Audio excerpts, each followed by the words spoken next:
3 months ago, UFC heavyweight champion Kevin Randleman was set to defend his title for the first time. Finally, I'm in peak condition. I've never been in this good a shape ever in a fight in my life. Never. And I'm sitting back like, man, it's just too good right now. I'm feeling too good, and that's why I'm just trying to stay away from everybody. I heard it was a head injury. And based on the head injury, Kevin Randleman will not fight. He sustained an injury backstage. It's our understanding it was an accident. It's so hard, you know, because how I said before, this belt, this fight would be my dream. So what happened? What can I do? Tonight, the wait is over. Kevin Randleman versus Pedro Hizzo for the UFC Heavyweight Championship of the World. UFC 26, it's time to get real. And not a better place for the wait to conclude than right here at the Five Seasons Center in Cedar Rapids, Iowa. We welcome you inside as the Octagon is open for business, and we are set for UFC 26. Hi again, everybody. I'm Mike Goldberg. Welcome once again to the Super Bowl of Mixed Martial Arts. It has been 91 days since the night in Lake Charles, Louisiana, when we thought that Kevin Randleman would defend his heavyweight belt against Pedro "The Rock" Hizzo. And I can tell you one thing, in the last 3 months, the only thing that has built has been the anticipation. Is what we might see tonight one of the greatest heavyweight fights ever in the Ultimate Fighting Championships history. One of the greatest heavyweights ever. My partner, Jeff Blatnick, the '84 gold medalist. And partner, we've talked about it over and over again. Let's do it again tonight. Set the table for Kevin Randleman and Pedro Hizzo. Kevin Randleman, the best way to describe him is a bursting ball of energy, power, excitement, lots of motion. Pedro Hizzo, he's more of a calm, disciplined athlete. Hizzo, great on his feet. Randleman, takedown artist, likes to ground and pound. So we have a contrast. This could be one of those all-time classics that we've seen here in the Octagon. Well, we know what is on the line is the world's most prestigious belt in mixed martial arts. We know another thing. With Kevin Randleman, fear is never a factor. I've been shot, stabbed, molested. What can one man younger than I'm thinking maybe not even have known the things that I've seen in my life, gone through the things that I've seen in my life, why would I be nervous to fight this man? I train with the #1 guy in the world right now, and with Hammer House that's representing Mark Coleman. He's #1 in the world. So why would I be nervous fighting somebody who's #2? Yeah, I got him waiting a long time, I already fought 4 times for UFC, I think I really deserve this chance. So I will try get this chance, and I will try do my best. I will try get this title and bring this title back to the whoever's fight to the champ. Pedro Hizzo is the heavyweight division's most dangerous striker. Should be a wonderful evening in the heavyweight division. But not just one, but 2 belts on the line tonight. Pat Miletich will defend his title one more time. Now, the big question about Miletich, we know he's consistent. We know he can find a way to win, but he's suffered through 10 months of injury.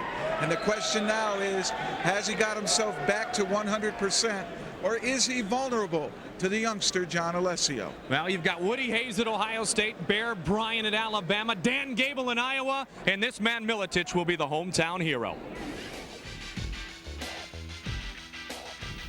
It's just common knowledge that when you hear your hometown crowd roar, it jacks you up, gets you ready to go, and no jet lag.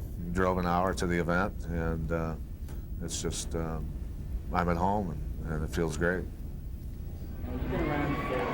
Well, there's a ring full of people here at the arena. We know that Pat Miletich is a home state guy. They're firmly behind our lightweight champion. And remember the last time Pat Miletich fought in the UFC, it was right here in this building 11 months ago when he defended his title that particular evening. Let's run through the X's and O's right now, give you the rules and regulations. Not much has changed since the last time we saw you right here at the Ultimate Fighting Championship.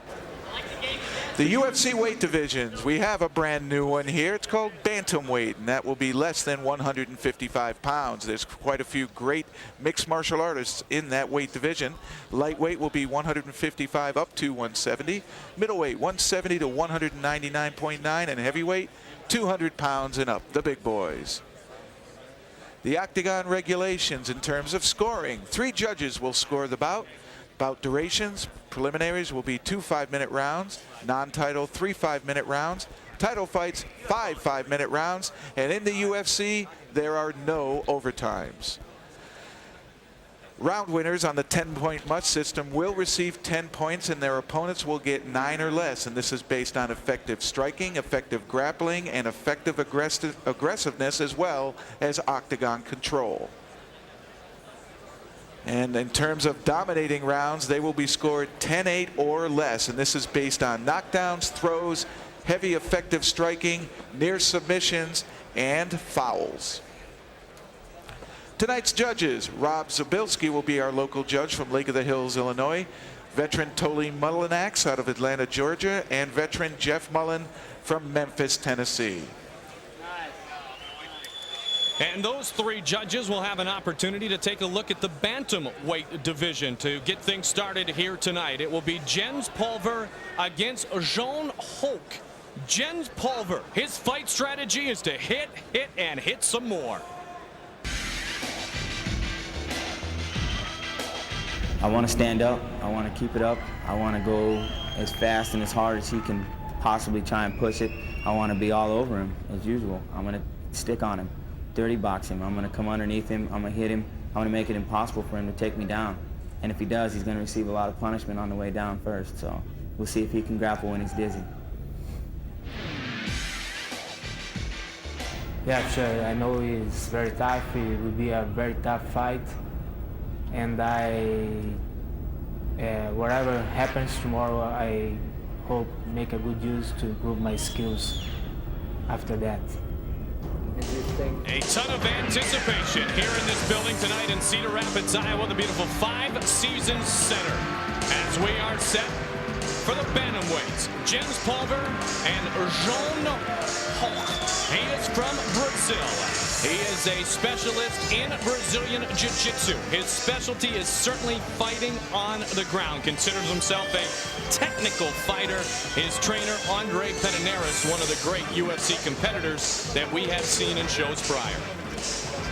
Well, the big thing about him is he is a jiu-jitsu specialist. He's very methodical. He likes to slow the action down. He's a tough opponent, and he's great at submissions. His opponent tonight, Jens Pulver. Jens is 1-0-1 in his UFC career. And a majority draw at UFC 22 against Alfonso Alvarez. And then at UFC 24 in Lake Charles, Louisiana back in March, he defeated Frank Shamrock student David Velasquez. His nickname, the Pulverizer. We heard from him a moment ago. That self-description kind of dictates why his nickname is the Pulverizer. He certainly likes to strike.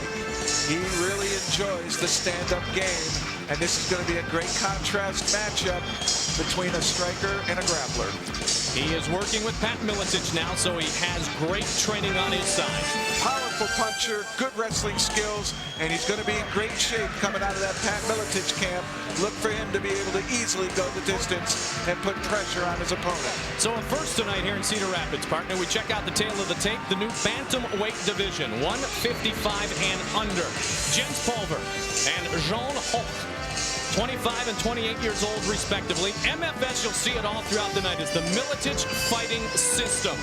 One is 5'7", Holt is only 5'4". They both come in under 150 pounds, so room to spare. Not a better way to get the evening officially underway than to check inside the octagon with the veteran voice of the UFC, his 18th appearance. Here is Bruce Buffer. Ladies and gentlemen, we are live from the 4 Seasons Center in Cedar Rapids, Iowa. Tonight, SCG Sports presents UFC 26, the greatest martial arts event in the world, with the finest fighters fighting in the ultimate proving ground, the Octagon. Because, ladies and gentlemen, if it's not in the Octagon, it's not real. This event is sanctioned by the Iowa State Athletic Commission with Mr. Larry Dawson, Commissioner. And now, the judges are ready, the fighters are ready, the great fans of Iowa and the millions of fans watching around the world are ready. Because now, it's time to begin the Ultimate Fighting Championship!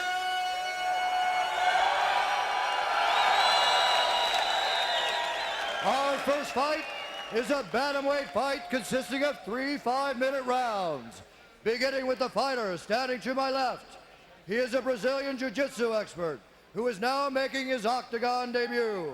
Standing 5 feet 4 inches tall, weighing in at 149 pounds. Coming to the Octagon from Brasilia, Brazil, and fighting for the Luis Pederneiras fighting team out of Las Vegas, Nevada. Please welcome John Hawk. And his opponent. He is from the Miletich fighting systems, from which he is an expert with a mixed martial arts record of 16-1 and a UFC record of 1-0-1. Standing 5 feet 7 inches tall, weighing in at 149 pounds. Hailing from Seattle, Washington, and fighting out of Davenport, Iowa. Please welcome the Pulverizer, Jens Pulver. And our referee for this event is Mr. Mario Yamasaki. Thank you, Bruce Buffer. Mario Yamasaki working his 4th UFC out of Rockville, Maryland, a black belt in Brazilian Jiu-Jitsu. Gets to work with the little guys here, Jens Pulver and Jean Hawk. And here we go, our first fight of a big evening that will end with 2 belts being awarded to 2 great competitors. Nice attempted kick there by Hoke. You always know that speed is an asset on the smaller fighters. I love to see these guys go. The MO on Jens Pulver is heavy pace. And he said, I know he's going to want to try to armbar me, but I want to keep it standing. And I want to stand and bang at him until, if he does take me down, he's real sore and tired. Now, Hulk almost ate one there. But he was able to get the feet up and distance himself from that left hand of Jens Pulver. Now, everything that is a non-championship bout will be 3 5-minute rounds here this evening. He actually circled back to the center to try to bring Hoke back to the center. I don't think he really wants to clinch with Hoke. He wants to keep it at a distance, open, outside. Pulver describes his style similar to that of our middleweight champion Tito Ortiz. And that would mean he is not afraid to throw him. And he is a very aggressive fighter. Hoke actually had a great match at Abu Dhabi Submission World Championships against Royler Gracie in 1999. Voted the best fight in that tournament. An impressive grappler is Hoke of Brazil. Kind of sizing each other up right now. Hoke with great teachers and trainers in Andrade, Pederneiras and company. And Pulver working with Pat Miletich. Tried with the left. He is the total package. Very heavy hands for a small guy. Pulver seems to be taking his time here and feeling his opponent out. He doesn't seem to be pressing very hard here. He's moving forward, but he's being cautious as he does so. Oh, that one blocked with the arm, and now the jab misses. So a shoot by Hoke. He timed it nicely. Pulver wants nothing in the ground game. Nothing in the ground game. And they will stand them up. That is how the rules work. That is correct. It's a tactic that Pulver can use. You just can't stay down there. If he leaves you there, the signals let him up. You must return to your feet. Unless you take me down, I am going to work this in my world, and my world is on my feet right now, says Jens Pulver. It was interesting that, you know, Pulver sensed that Hoke was coming, and he actually dipped down and met him at the same level, and that's one of the key ingredients with takedown is change of level, so you get under your opponent quickly. Somebody's going to land something here soon, Jeff. And it seems as if Hope keeps having trouble with his footing. He's slipping a lot. He doesn't have shoes on. That means he can kick here in the state of Iowa. Pulver has the wrestling shoes on, so he cannot kick. That is a variance here in the state of Iowa with the Iowa Athletic Commission. Same with point of elbow strikes to the spine and back of the head. So a sizing up process going on here in the first 3 minutes of the first match of our night. Right hand by Hope. Look for the left uppercut. Followed it up with a combination there, blocked by Pulver, but made a statement, don't come walking in on me. Hope fighting with confidence, trying to take his own shots as well as defend against those that could come from Jens Pulver. Well, Pulver hasn't really entered into that range yet. Everything's really far outside. He hasn't moved in with the thought of I'm ready to bang. He's being very careful, very precise. There's the shoot. And again, he can't get to the legs. Can't get to the legs, and Pulver says bring him up. But what Pulver has to do is do something from his feet. And he's got to close the gap here as Mario Yamasaki talks to the competitors. You have to stay busy on your feet in the same way you do on the ground, right, partner? That is correct. But the whole point of that is if you do not earn the takedown, some of these jiu-jitsu players will just flop to their back or their backside and try to make you play guard game all the time. And this is a better way for him to do it. He tried to hang on, but Pulver's very smart here. He's looking to see if he can pass it, maybe get side mount. Pulver's toying with the idea, and I'm not sure he wants to be doing this. 19 seconds left in round number 1. That's an important aspect too, and up he comes. What's the danger of trying to jump in there? Well, he's accepting playing Hope's game. Pulver clearly wants to keep it on his feet. Final seconds of round number 1 end with a flurry. Punches to the midsection. They sized each other up. Hope shot. Pulver won't go down. And Pulver gets some strikes in to complete round number 1. Well, he finished it strong. That certainly is certainly a way to steal around at the end. I think Pulver controlled the round the whole time, and he put a flurry on in the end to certainly make sure he won that round. Attempted kick by Hope, followed up by a jab. And then for some reason, Hope came down, but it seemed as though Pulver knew all along that here came the shot. A great read, good counter by Pulver. And there's a right hand by Hope that connected, left uppercut, right hook. Nice combination by the Brazilian. Didn't hurt Pulver, but this is what Hope wants to do. He wants to bring Pulver down, and he's willing to chase him, scoot after him on his backside to invite him down to ground fight. But Pulver would have none of it. In order for Pulver to be caught in the ground fight, either Hope takes him down or gets to his back, holding him into his guard and keeping him there. I made the reference to Dan Gable at the top of the show, and Jens Pulver has compared the talents of Pat Miletich, his trainer, to those of Dan Gable. But Mark Hansen's in his corner because Pat's backstage getting prepared for the defense of his lightweight belt a little later on the card tonight. Well, there seems to be a lot of that. Coleman's trained at the Miletich fighting system. Hope has finally got his opportunity to take down, but a switch, a beautiful move by Pulver to reverse the action. They call that a sweep in jiu-jitsu, a reversal. Nicely done. There's the close guard. And this is where Hope wants to operate, and nicely done by Pulver. Is Pulver just too strong there, Jeff? Well, Pulver's just looking to get out of it. Quite often a wrestler will stay in there and try to ground and pound and stay in the guard and invite opportunities to make a mistake. Pulver is having none of it. He's taking it totally away, and that has to be a little frustrating for the Brazilian Hope. 16 mixed martial arts matches, just 1 loss for Jens Pulver. Called by many the total package. Hulk taking his UFC debut here tonight, coming out of Brazil. To his credit, Hope stays within himself, He'll spring out of that closed stance and try to strike you, but he slows the action down, and he's noted for that, for being a very methodical fighter. Slow the action down, and really what it does is it keeps him in the fight because there's not a lot of scoring. Now, Hulk has said about James Pulver that he is the toughest guy I've ever seen fighting in this weight category. Good striker, pretty good wrestler, and he is hopeful that the UFC fans will like this fight, but it is not going to go to the ground again. Yamasaki even helps him up. Can Hulk be effective on his feet?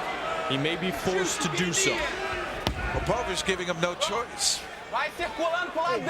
Pulver has said too about his opponent here tonight that he's phenomenal, and he knows that he's as good on the ground as any one of the Brazilian jiu-jitsu guys in the game today. So it's not just that he doesn't want it down there because he's more comfortable on his feet.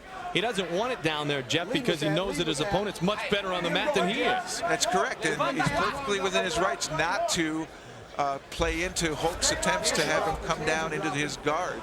He can stand up from that. Hulk tries to shoot again. And Pulver just slides away. To give you an idea how tough it is to fight Hulk, Hulk is 1-0-4 in MMA, 4 draws. But a lot of the draws were in events in which there is, you either beat the man outright the way the UFC started out, or else the fight ends in a draw. And several of those matches ended that way. Hulk is tough.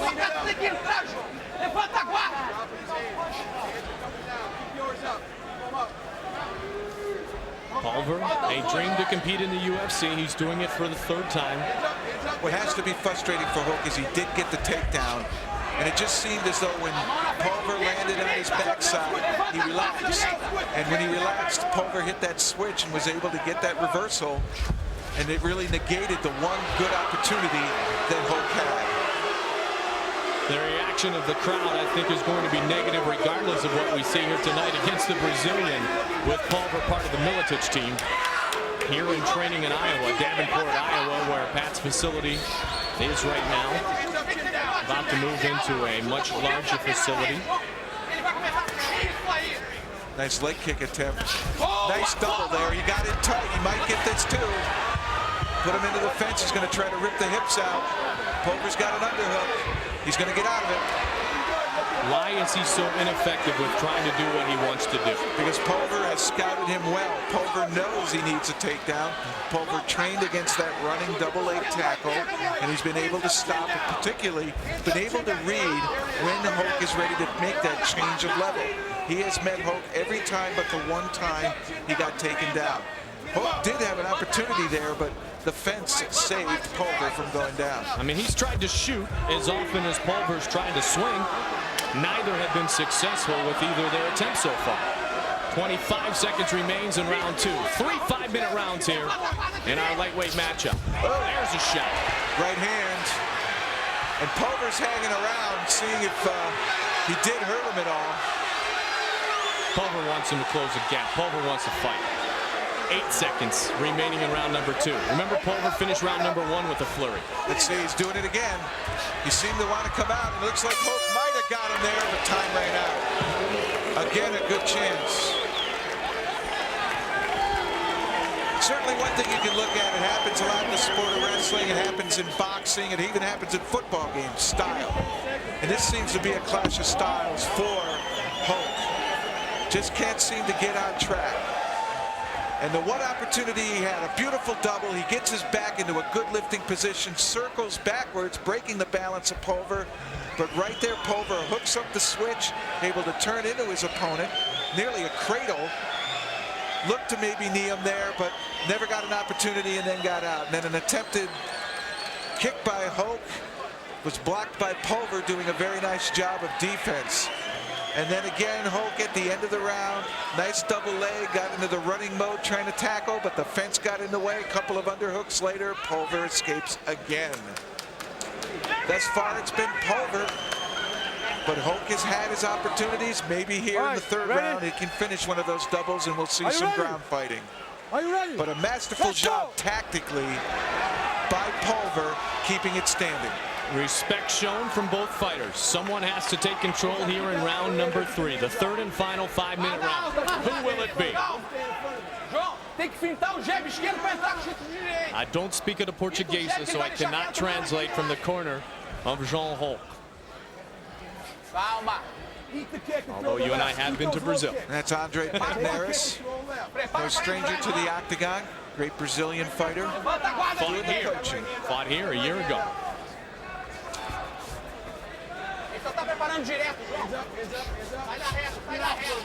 Another double leg attack. And you got to give Hulk credit. Double after double after double attempt. Hulk is spending lots of energy trying to take Pulver down. He just can't seem to do it. Roundhouse by Hulk misses over the top. Still plenty of fight left. Bantamweight in the corner of Hulk. He is the one who was defeated by Pat Miletich in this building last July when Miletich defended his lightweight belt for the second time. He'll try to do it for a third time later tonight. Oh, left hand got in there. The one thing we say in wrestling, when you shoot a takedown, everybody can finish if they get their hands on the leg. The real key to it is, how do I get in and get a good shot and be in there deep, what we call the penetration step, so that my back is in a lifting position, I'm on balance, and I can pick my opponent up. It's called a setup. And thus far, Hulk has really not been able to set Pulver up to get that clean takedown. But has Pulver scored enough points? Has he landed enough punches to impress the judges? Well, there hasn't been a whole. I believe he's been a little bit more effective with the striking, connecting a little bit more. He's been able to stop Hulk's offense, so Hulk really hasn't been able to put any scoring on the board. And as far as octagon control, pace, place, and position, that clearly seems to be the Pulver. Pulver seems to show some frustration in his face the last time Hulk went down. Good attempt. He waited for that punch to fly over the top. Pulver wants to be careful. He could get kicked here. Absolutely. That's what I was saying before. What's the danger of him trying to make an aggressive move in this position? He can eat the foot. That's one of the dangers. Well, that is. He's killing time here.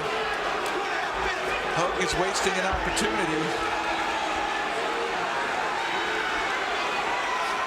I'd love to know what Jens Pulver's thinking about right now. I think he just wanted to give Hulk the opportunity to think something might happen and then take it away again. A small mind game. Intrigue him and then say no. Beat him on and then say forget it. Bantamweights, Jeff, I might have said lightweight. If I did, I apologize. Bantamweight's here tonight for the first time in the UFC. Pulver and Hulk, 1 minute 51 seconds remaining in the first bout of the evening. Nothing has landed that has been very dangerous from either fighter here in the matchup. Pulver definitely has been labeled as a punching machine, but we have not really seen him be able to use his fists in any kind of consistent manner. Well, his best flurry was at the end of the first round. Obviously, he's got some respect for the punching ability of his opponent here tonight, because he hasn't closed the gap as frequently as he would if he had a little more confidence that he wasn't going to eat one himself, right? He also might be a little hesitant because there have been a number of double legs that have just missed for Hulk, and he's being a lot more cautious about winging a punch that misses, causing him to take a step to catch balance. That's the kind of setup Hulk needs to get the clean takedown. Hulk can try to make a statement here in the final 60 seconds of round number 3. Let's see if he does. He could certainly try to steal the round here. Come flying in at Pulver, make it a fight, make it a scramble.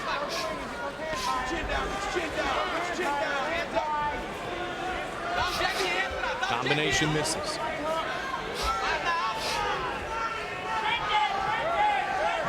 30 seconds remains.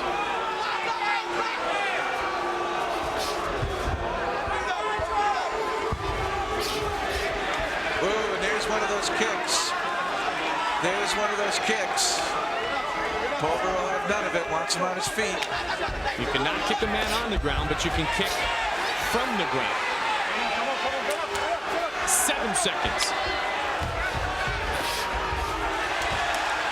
That was not a punch that knocked Hulk down.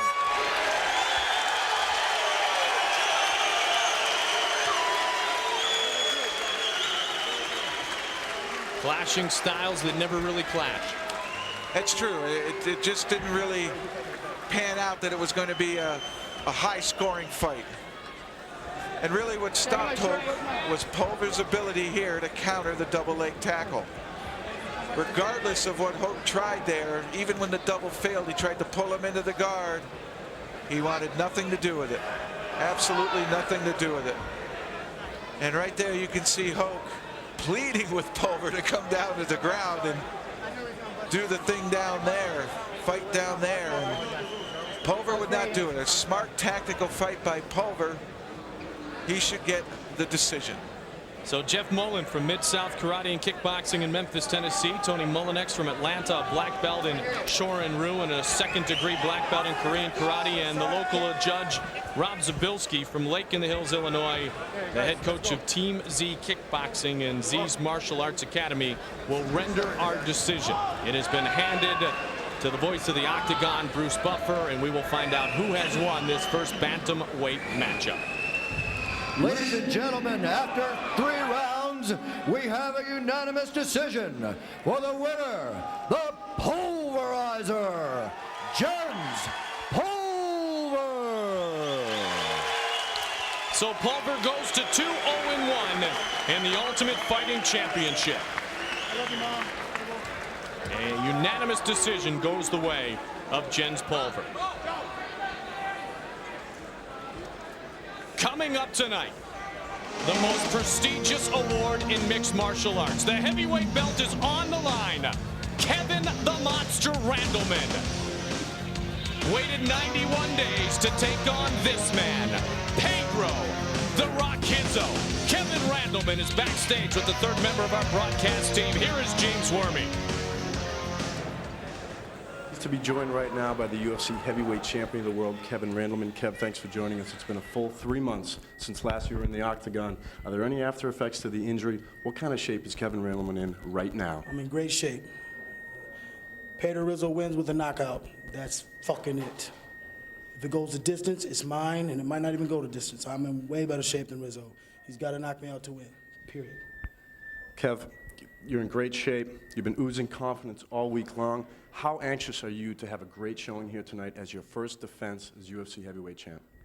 James, I don't look at it as I'm the champ. The belt's sitting out there waiting. I want a belt against Pete Williams. I'm fighting Pedro Rizzo. If I lose, he's not taking my belt that I won against Pete. He's getting his own belt. So I'm not the champ right now, and I don't look at it myself as being the champ. I'm a humble person, and until I win, until that 25 minutes is up, until it says 25, the last 5 minutes of that fifth round is over, I won't be the champ. Guys, he's agile, he's fast, he's powerful, he's the heavyweight champion of the world. Goldie, back to you. James, he's dangerous, extremely dangerous and volatile. I was thinking of an analogy for Kevin Randleman, and he's an electron without a nucleus. He is just gone. He is all energy. And so is Matt Hughes, who we will feature next, taking on Marcelo Aguiar. One of the up-and-comers in the lightweight division, Matt Hughes. Lightweight Matt Hughes enters the Octagon for only the second time tonight, but his mixed martial arts record of 14-1 ranks him among the elite in the UFC's lightweight division. Making his debut at UFC 22 last September, Hughes took on Sambo specialist Val Ignatov, scoring takedowns at will and using classic overpowering ground and pound. Hughes dominated the fight from beginning to end. The judge's decision was unanimous, and Matt Hughes had won his first UFC bout. Tonight, he'll look to build on his victory and continue to climb the ladder in the UFC's lightweight division. I'll pick where I want to be. If I want to be standing up, we'll be standing up. If I want to go to the ground, I'm going to take him down. That's one advantage I will have. He won't have a chance of taking me down, I don't think. So I get to pick where the battle's going to be, and it'll be on the ground where it's going to be. I'm not going to stand up and trade with him. He's too experienced for that. All right, Matt Hughes in a lightweight matchup. Matt Hughes 1-0. His opponent tonight, Marcelo Aguiar, fighting out of Rio de Janeiro, Brazil, ready to take on the young man from Hillsboro, Illinois. Matt Hughes, training with Pat Miletich. He loves to elevate and drop his opponent. Certainly great with takedowns. You know from his wrestling background that he is going to be the man when it comes to takedowns here. Extremely powerful. When you see him, you'll see that he's in excellent physical condition. He should have the stamina to make this 3 rounds easy. He defeated Val Ignatov with a unanimous decision at UFC 22. It was ground and pound all the way for Matt Hughes. That is what he will try to do tonight against this young man from Rio de Janeiro. He's a Muay Thai expert. Marcelo Aguiar likes to strike, especially with kicks. He's a Vanderlei Silva or an Ebenezer Braga clone. And if I am Aguiar, I take those comparisons as a compliment. Well, certainly. They've been great fighters out of Brazil. And this is going to be interesting. A guy who can really kick here, and with a Muay Thai, he knows how to use his knees and elbows, too. Good striker, likes to clinch. And the reason the clinch is good for him is that's where you can get those knees and elbows going. Well versed on the ground. Look for him to have good guard. Probably good submissions. Aguiar says about Matt Hughes that Matt Hughes is for sure the #1 under 170 pounds. So great respect as you take a look at the tail of the tape for this lightweight matchup. First lightweight matchup of the night. 5 years older is Marcelo Aguiar. He's an inch taller. Both come in making weight at 169 pounds. Hughes will get a similar reception here tonight as Jens Pulver received, because there is certainly a Miletich flavor in the air tonight as Matt Hughes, one of the top students in the Miletich camp. For the official introductions, the veteran voice of the Octagon, here's Bruce Buffer. Our next fight is a lightweight fight consisting of 3 5-minute rounds, beginning with the fighter standing to my left. He is a Miletich fighting systems expert with a mixed martial arts record of 14-1 and a UFC record of 1-0. Standing 5 feet 9 inches tall, weighing in at 169 pounds, fighting out of Hillsboro, Illinois. Please welcome Matt Hughes. And his opponent. He is a Muay Thai expert with a mixed martial arts record of 2-1. Standing 5 feet 10 inches tall, weighing in at 169 pounds. Fighting out of Rio de Janeiro, Brazil. Please welcome to the Octagon, Marcelo Aguiar.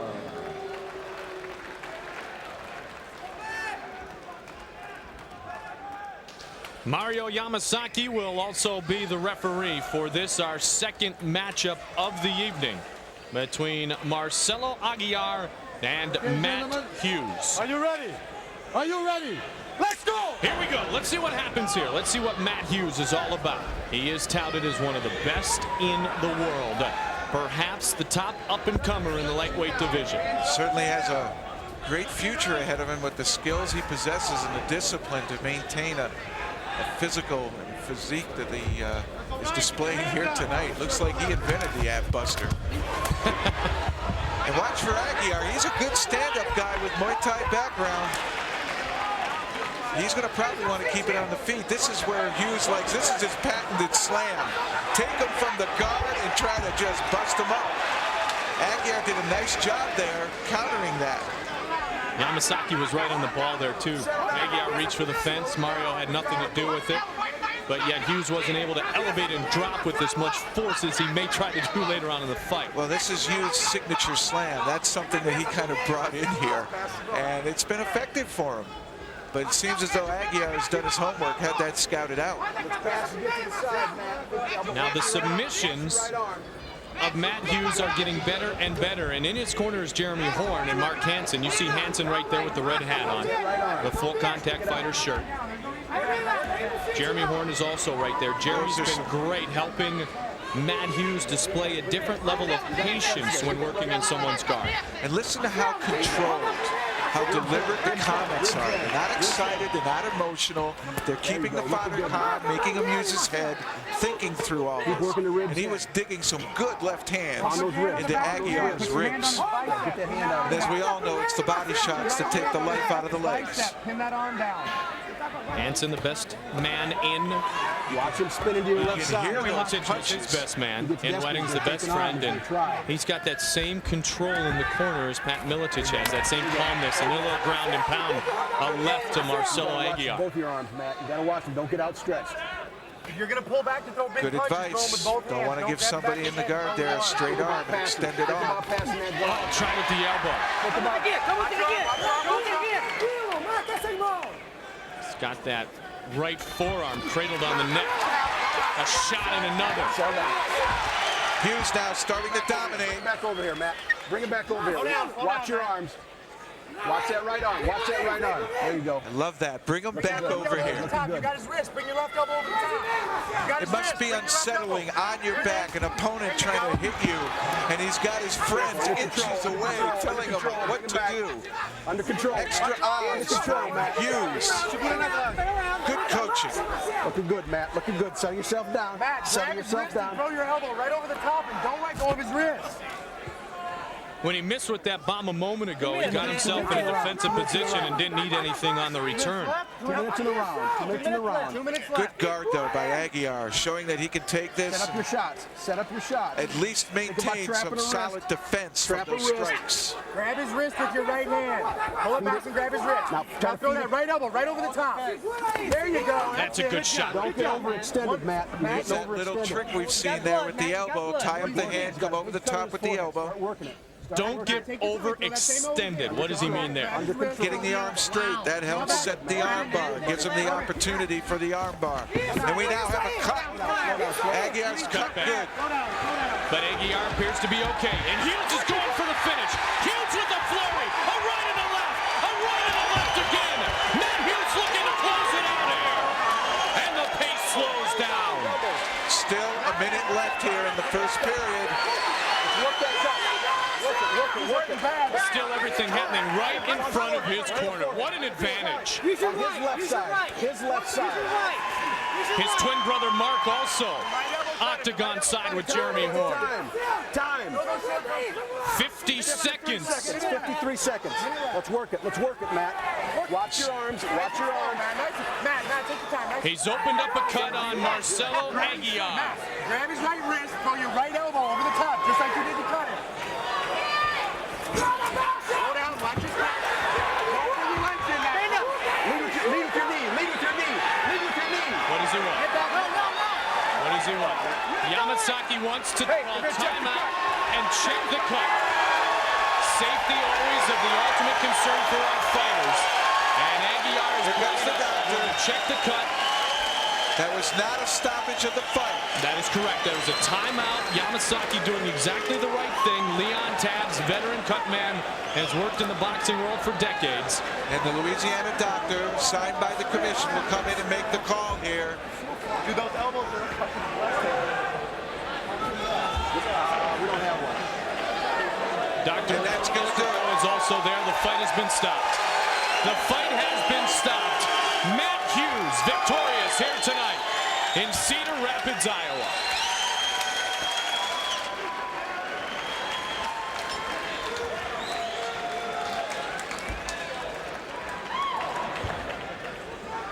So Leon Tabbs said the cut was too dangerous for Marcelo Aguiar to continue. And so it is victory number 2 for Matt Hughes. Well, the cut had to get opened up, and what his coaches were yelling at him is grab the wrist, come over the top with the elbow. And we can't see if that is the one that delivered the cut. But it was that kind of tactic and the punching of Matt Hughes that opened up a wide cut. And there it is. That had to be the elbow that caused the cut. That was the elbow that caused the cut. And it led to this eventually, Jeff. And it was a bad cut. Mario Yamasaki, the referee, with fighter safety in mind, immediately stopped the fight. Brought in Leon Tabbs and the Iowa doctor. And the doctor made the call. End the fight. Great performance by Matt Hughes. He is dangerous. He is an up-and-comer. In fact, maybe he's already come up. But Matt Hughes gets his second victory in the UFC. Here's Bruce Buffer. Ladies and gentlemen, at 4 minutes 15 seconds of the first round, the doctor has stopped the fight for the winner, Matt Hughes.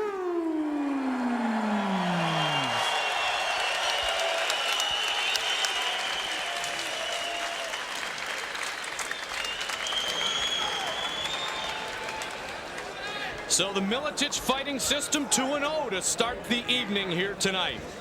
Making the trip from Davenport, and there is twin brother Mark working with equally aged brother Matt. No little or big there. They're both very good fighters, and Matt Hughes impressive in victory here this evening. His record goes to 2-0. Matt Hughes trains, though, with and for our lightweight champion, Pat Miletich. Will have his third title defense tonight.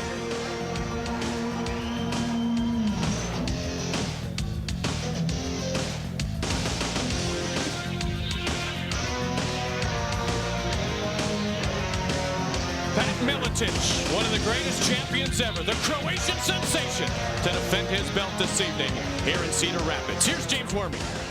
Thanks a lot, Goldie. At this point, we were hoping to be joined by lightweight champion Pat Miletich. Pat has refused commentary. Understandable. It has been 10 months since he's defended his title. He's putting his game face on as we speak. That's it from back here. Back to you, Goldie. Well put, James, and he is very excited about the opportunity to fight here tonight. Pat Miletich coming up this evening. And then coming up in September, it is now official.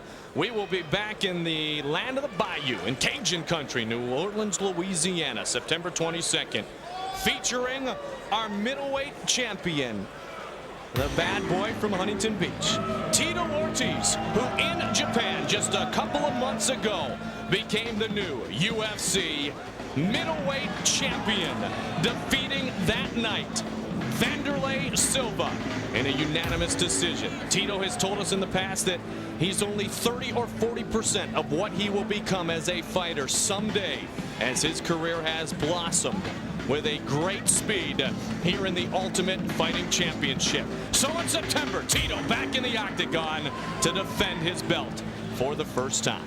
And right now, there he is, our middleweight champion, Tito Ortiz. You hear the crowd give you great cheers.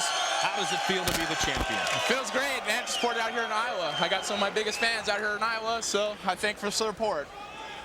Things have gone very well for you. They have gone almost as anticipated. You were humble in defeat of Frank. You knew that you had to continue to improve.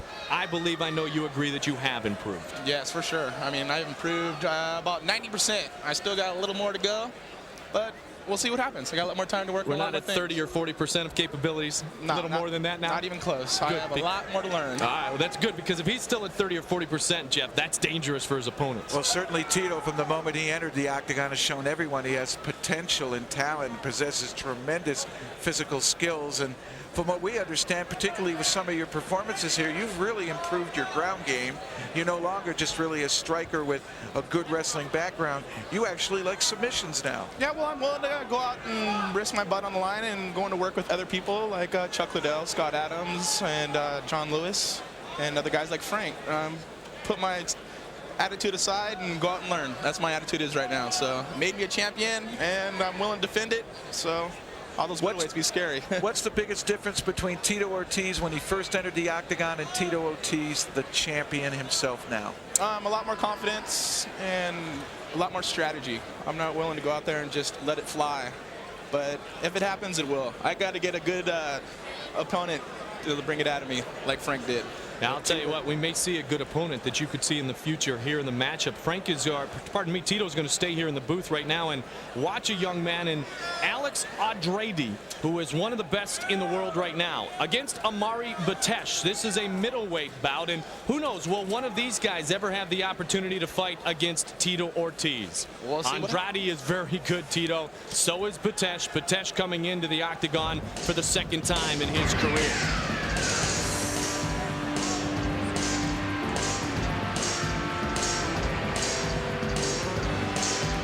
Well, there is his heart pumping 100 miles per hour, 24 hours a day. Young Alex ready to go.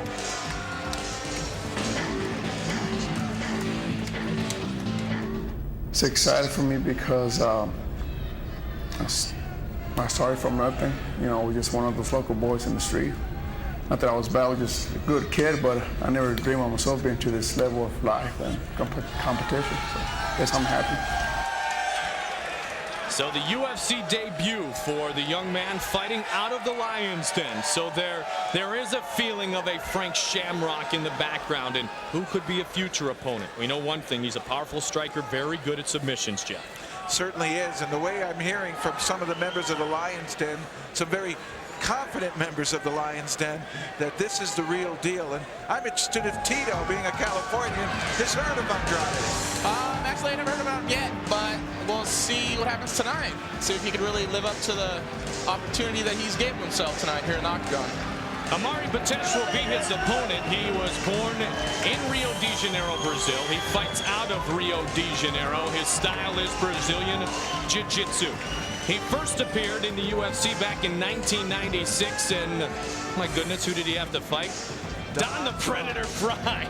And he welcome to our world. He did take a beating in that month. Yeah, he did. He was outweighed by 25 pounds, showed great heart, though, and that is the one thing we know about this young man, Amari Batesh. He has the heart of a lion. In fact, he has been quoted as saying in the past, Jeff, "I'd rather die than tap out." And what was your slogan? I'd rather tap out than die. There you go. Tail of the tape looks this way. Submissions for Andrade against Batesh's Brazilian Jiu-Jitsu. 5 years the difference in age, and should be noted, 5 inches taller, so a reach advantage for the young man out of the Lion's Den. For the official introductions of our middleweight fight, here is Bruce Buffer. Our next fight is a middleweight fight consisting of 3 5-minute rounds, beginning with the fighter standing to my left. He is a submission fighter and former Golden Gloves boxing champion and USKA kickboxing champion. Standing 5 feet 11 inches tall, weighing in at 196 pounds.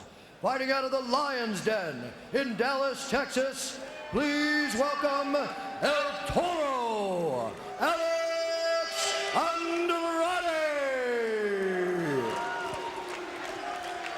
And his opponent, he is a jiu-jitsu expert and UFC 9 veteran. He has a mixed martial arts record of 2-2. Standing 5 feet 6 inches tall, weighing in at 195 pounds. He's fighting out of Rio de Janeiro, Brazil. Please welcome to the Octagon, Amari Batesh.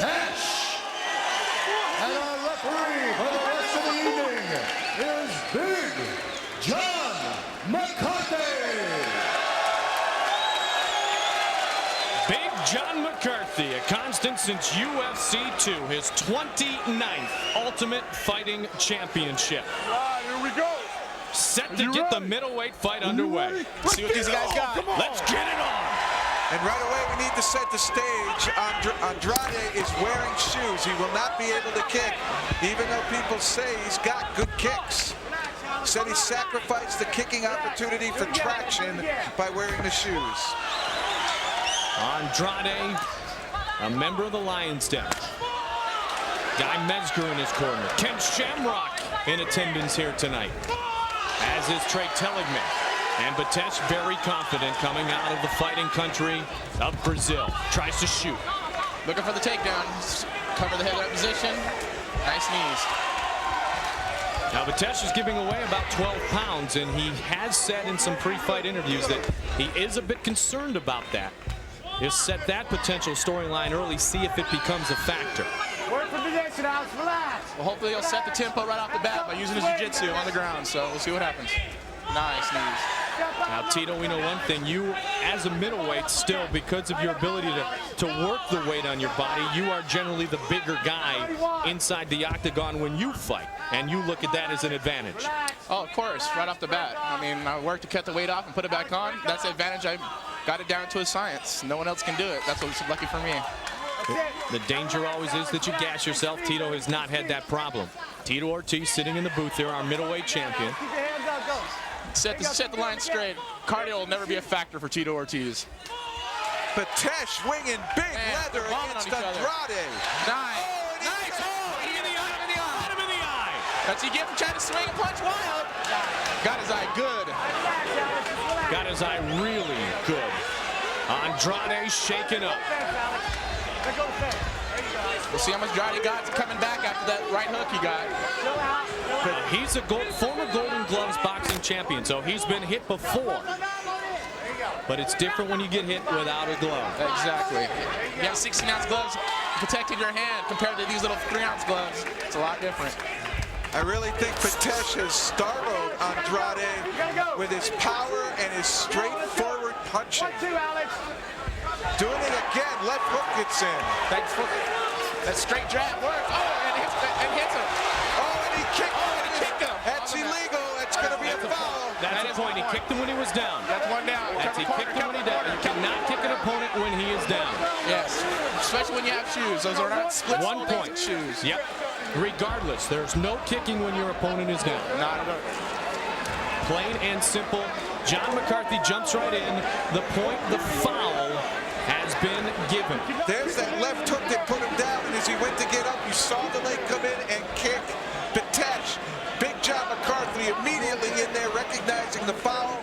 He went over, told the judges of the foul, informed both corners of the foul, and they'll start again. Here we go. This is getting good, Jeff. Oh, my goodness. Nice. Down goes Miletich. Oh, they're up to throw Andrade with a flurry. Nice. He's working. It's not over yet. Let him go. Still lots of time remains in round number 1. Something tells me this will not go the distance. No, these guys are throwing heavy leather in here. Don't know which way it's going yet, Tito, but I don't think it's going the distance. These guys are head hunting. Wow. The momentum just building towards the crescendo that will be later on tonight when the heavyweight title is on the line. Kevin Randleman, Pedro Hizzo. These middleweights. Tito, a commentator tonight, also a student, watching very closely because he might see one of these guys inside the padded and gated wall sometime down the road. Bring it on. Wow. I'll tell you what, lots of energy in this first round. The momentum, as you said, Mike, back and forth. Right now it seems that Andrade feels now a little more confident that he can hurt Miletich with his punching. Well, it's good because he's throwing a straight jab and then he throws a right hand, left hook. Using combinations like that with a jiu-jitsu guy, they're not used to it. So that's why he is catching with hooks and punches. So it is nice. I think Andrade earned a little respect for Amari Miletich. Yes. In that exchange earlier. I truly believe that Miletich surprised Andrade with his brazen confidence walking in and throwing big bombs. But look how nice it is. Andrade pulls him to his corner so he can listen to the guy. That's very good on his side at least. Tactics by our middleweight champion. And Miletich now throwing punches. What an exchange from both fighters here in round number 1. Yes, let's see how much cardio they got. This is only 5 minutes. And another foul. That is another foul against Andrade. He kicked again. Well, now this time the difference is he kicked and he has shoes on. So you were right pointing out the shoes before, Tito. It was almost as if it were a double foul because the man was also down. But it is a regulation here in the state of Iowa. If you choose to wear the shoes, you cannot kick at all. Listen. All right, I'm not stupid. Tell him to stop with the kick. Listen. Look at these shots, left, right hand. Listen, back up and hit it. Beautiful right hand. Nice. Look at that. That was the first right hand. Look at that right hand. That he did catch him with. Look at these flurries right here. And then the left hook, right hook combination there by Andrade. Puts him right back into it. Miletich comes back though. He didn't. I mean, it's not like he's just giving up. He's out there ready to go for Bandle. And you have to believe. Look at these two warriors. Look at their physiques. You have to believe they're in great shape. They possess great skills. Miletich, a warrior out of Brazil. Andrade out of California with the Lions Den. Come in and get the fuck out of the way, brother. No kicking, Alex. These guys are going to war. That's only one 5-minute round. Watch yourself when you run. Better get used to going 5. I'll tell you what, neither of these guys seems to care about the fact they might eat one when they give one. Yeah. That's great, though. Well, with 2 fouls in the first round, you got to believe that the judges' cards, Andrade lost that round. There couldn't have been a dominant round for him, so he had to have lost that round. And how will that spell out if this goes the distance? Well, it was going to be close nonetheless, wasn't it, Jeff? Certainly is, but I'd rather have a drawn round than one that you know you lose because you did something you weren't supposed to. So now Andrade has to come back with confidence, come back and assert himself, but also have just a certain degree of understanding that if he shoots it too quickly, he could eat a right hand from Miletich, and there the kick again. That's it. It's Third foul, it's over. Third foul, it's over.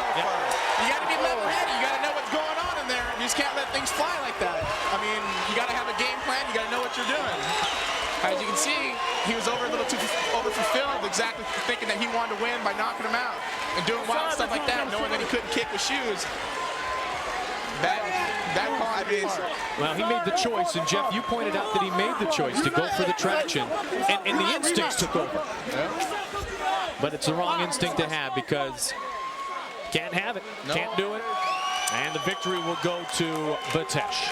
That's too bad right there. It is too bad because that is going to continue to be a heck of a fight. He wanted to go to war. Yeah, that's a reflexive maneuver by him, and for some reason he's forgetting he has the shoes on. First time in the octagon. How much do you think a lack of experience played there? About 100% of that one. Very good. Yeah, his corner's pumping him up so much at the end of the round, getting ready for the next round. Totally forgot he had shoes on. That's too bad. This would have been a great fight tonight. But we do have our championship fights later on tonight. So everyone at home, get ready. Thank you. Pat Miletich, always fun to watch. Lightweight fight. Heavyweight coming later. Right now, though, middleweight decision is official. Andrade apologizing to the crowd. Here's Bruce Buffer. Ladies and gentlemen, at 48 seconds of the second round, it is a referee disqualification for the winner, Amore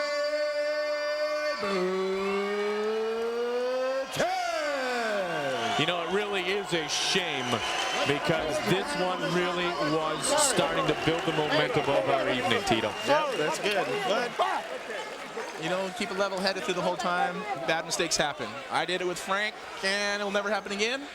But hopefully we'll see him later on in the future. Petech's pretty good, isn't he? Was that Andrade or Miletich or Frank Shamrock you were saying we're going to see later in the future?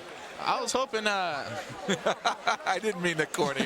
You caught me on that one. Oh, I'm sorry, Tito. That's my bad. But how I feel comfortable in the octagon, I'm getting a little more comfortable talking behind the mic. So you do a great job here as you do in the octagon. Thank you much, Jeff. But the night belongs to Miletich inside the octagon in that middleweight fight. That's all Miletich tonight.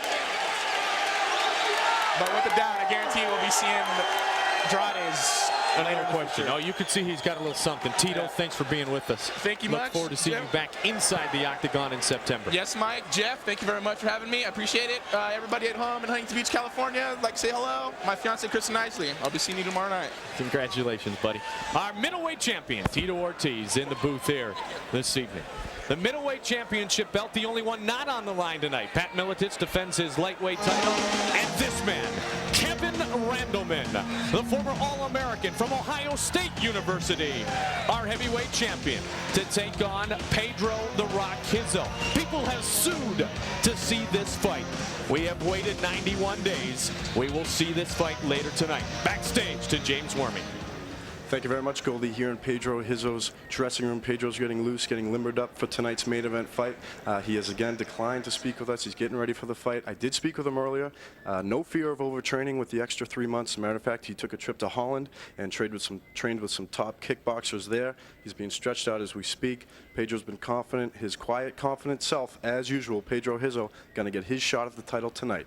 Back to you, Goldie. James, thank you very much. And what we are finding here is that these young men who are so often so accessible understand the challenges that lie ahead. And their focus is now entirely on their 25 minutes of time inside the octagon. IATA.com, Eddie Goldman has had his full fighting crew here throughout the week and has had his shows live. He talks the greatest fighting news every afternoon. www.iata.com for the best in internet talk radio. And don't forget, for all the constant updates in the world of the Ultimate Fighting Championship, the website of choice is www.seg.com. Put them on your favorites list and log on frequent occasion. Coming up, our lightweight title fight, as the hometown boy will defend his lightweight belt for the third time. Pat Miletich taking on a UFC newcomer, the natural, John Alessio. Miletich, is he the all-time best at his weight? UFC lightweight champion Pat Miletich is one of the most skilled and experienced mixed martial artists in the world today. It was back in October of 1998 at Ultimate Brazil, where the UFC looked to crown its first lightweight champion in a match between the two top lightweights in the world. The fight went the entire time limit plus overtime, and Miletich came out in front of the judges' scorecards. Pat Miletich, 5 years a competitor in the mixed martial arts world, with a record of 26-1-2, was now the UFC's first lightweight champion of the world. His first title defense came at UFC 18 in New Orleans, where he took on Brazilian Jorge Patino. Miletich controlled throughout regulation and overtime and successfully defended his title. At UFC 21, he appeared in front of his hometown crowd to defend his title for the second time. Another Brazilian and another successful defense. Miletich countered an Andrade low kick perfectly with a wicked right hand to the head in the second round. The punch immediately opened up a cut, and the fight was stopped by the doctors. A perfect 5-0 in the octagon, Pat Miletich was at the top of his game. What fans did not know was that it would be almost a year before Pat Miletich would re-enter the octagon. The end of 1999 and first half of 2000 would see Pat Miletich concentrate on training his Iowa stable of fighters and recovering from nagging injuries. Not only a talented champion, Pat was now being recognized as the premier trainer in the mixed martial arts game. And most importantly, the time off was giving his body the rest and rehab it needed to return to championship form.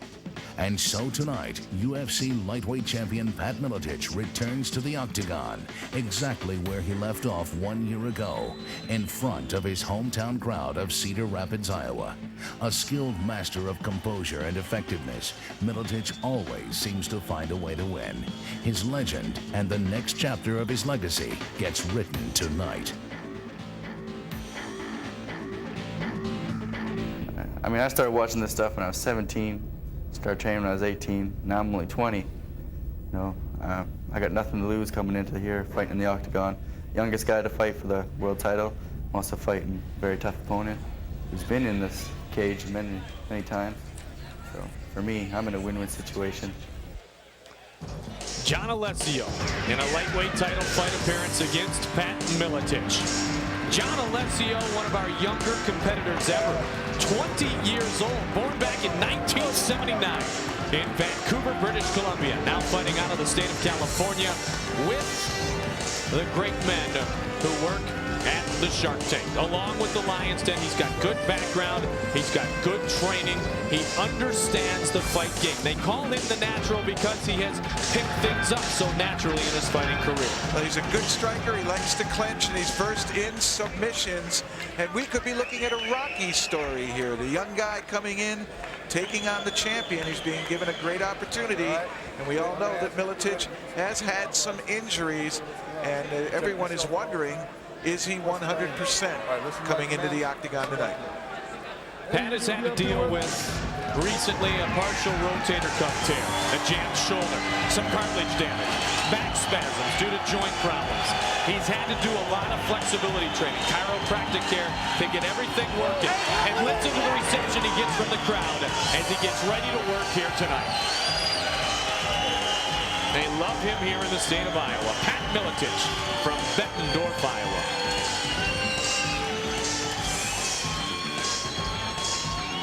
And obviously Miletich, the lightweight champion, a vast amount of experience. A lot of quality fighters go to Miletich's school to go ahead and learn more. Many feel he's one of the best cornermen in the business. Now many feel perhaps the best trainer in the business. He has said before to the crowd here in Iowa, it's a dream come true to fight in front of you. I will not disappoint. What a difference in age, though. 12 years to be exact.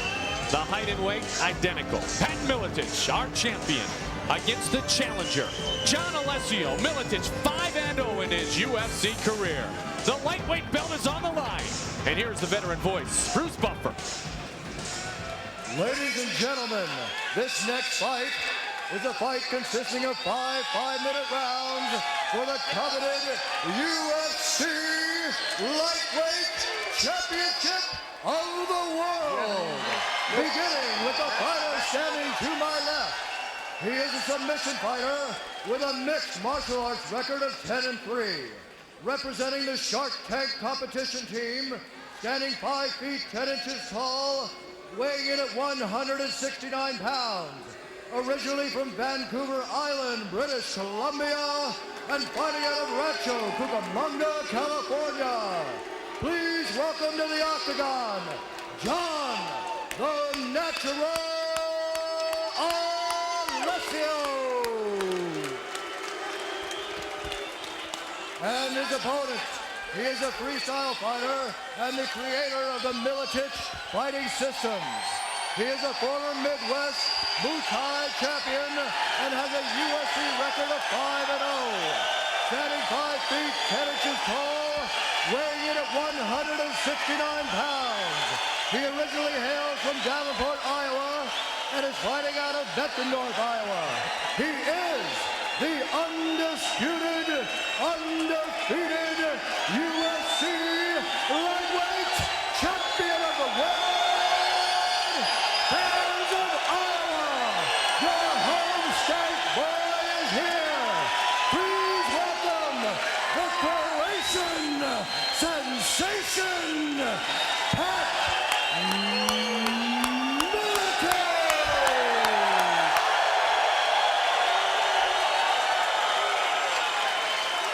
John Alessio must feel all alone right now. Place is rocking. Wow, what a reception. Great job done by Bruce Buffer. Pat Miletich, our lightweight champion, against Alessio. And Big John McCarthy, once again, our referee. Right, here we go for the UFC Lightweight Championship. Are you ready? Are you ready? Let's get it on. Come on. This will be a 5-minute round fight. That is championship status here. 5-minute rounds, no overtime. Shadow, Johnny. Shadow.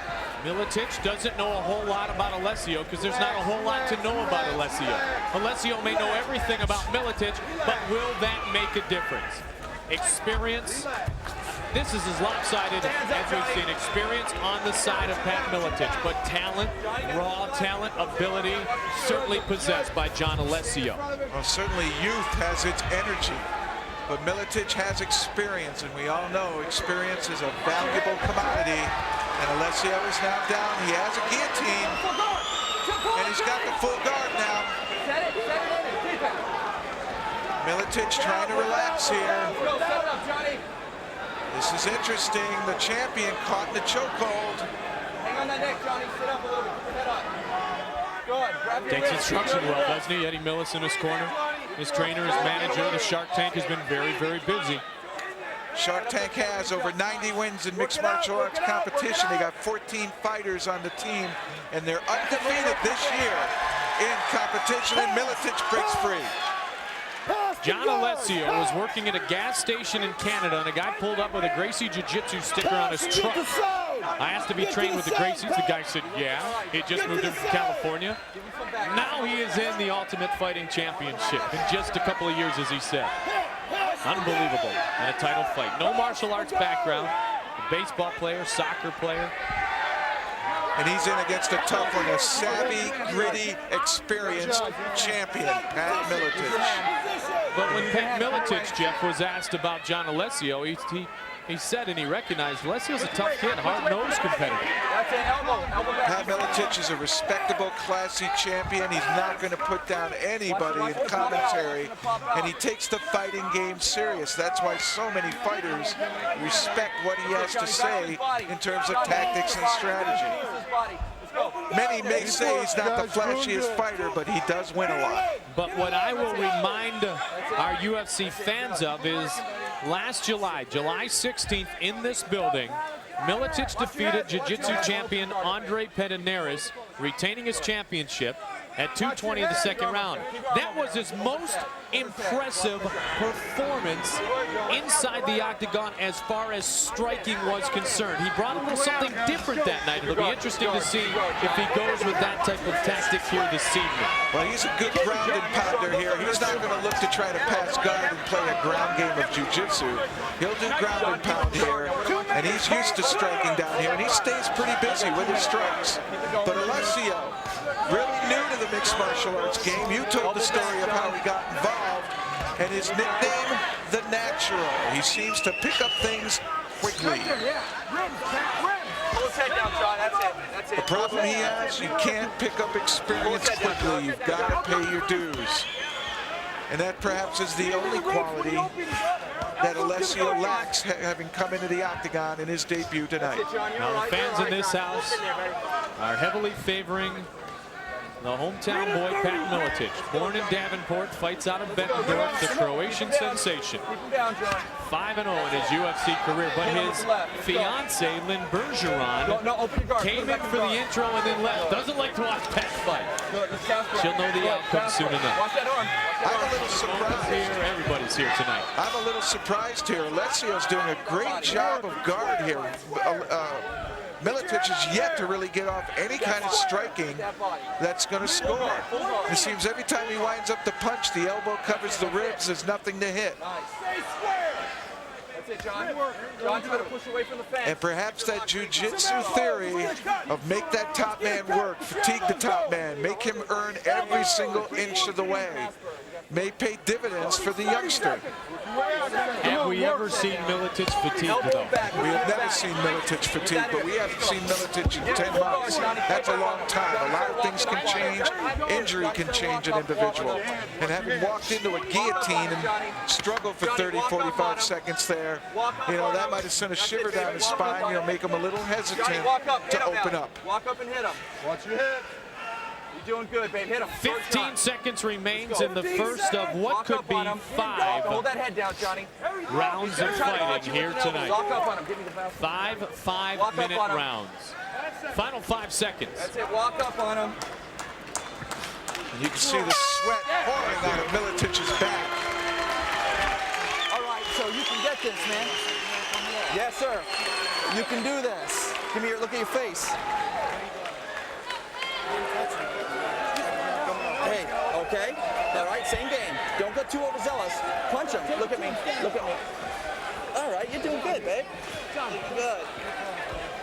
Some words of confidence from Miletich's corner. They're not offering an awful lot. Go this way. Johnny, want some water? Little set for me, babe. Early on, the two clinched. Miletich with the body lock. Then he looked to try to push away. Has him into the fence, and now he's going to rip the leg out. As he does, down goes Alessio. And he locks into a guillotine choke. He closes his guard, making it impossible for Miletich to maneuver. But Miletich would relax. All that experience he has, able to counter that guillotine choke and get on top. But he stayed in the guard and really didn't strike effectively. It'll be interesting to see how the judges scored the first round. Alessio's mixed martial arts record is 10-3. He recently won the Future Brawl 2000 middleweight tournament. He has trained with the Lions Den. The Shark Tank and the Lions Den kind of working in conjunction. So he's well trained. He's worked against good ones, and Pat delivers there his first shot of the night. They traded a right hand by Pat Miletich, a knee by Alessio. That's it, baby. Johnny, come out. Maybe Miletich just needed a few minutes to feel like his body was going to respond to what he wanted to do. Could be, needed to break the ice, a little rusty in the first round. Now instincts can take over. Big punch by Pat Miletich there. Johnny, we worked on this. We worked on this, they say from the corner of the young man in the red shorts, 20-year-old John Alessio. And that's Ed Millis in the corner of Alessio. He's the trainer of the Shark Tank. Miletich closes. Side to side, Johnny. Turn him in the mat. Turn him in the mat, Johnny. Good move by Pat Miletich. Nice little slam by Miletich. Elevated slam. And when he did that, Alessio had no chance of slapping a guillotine choke in, even though he had his arm around Miletich's head. Walk it up. Don't sit there. Walk it up. A different Pat Miletich so far here in round number 2. Johnny, you've been here before, babe. You've been here before. Lock that leg, Johnny. Johnny, I want you to lock that leg. Johnny. Fall out. Miletich passed him down. Now he's going to take his back. Looking to end it here. Miletich with a right. Alessio in trouble. Full mount. Now looking to finish it with the submission, and he does. Pat Miletich remains the lightweight champion of the world.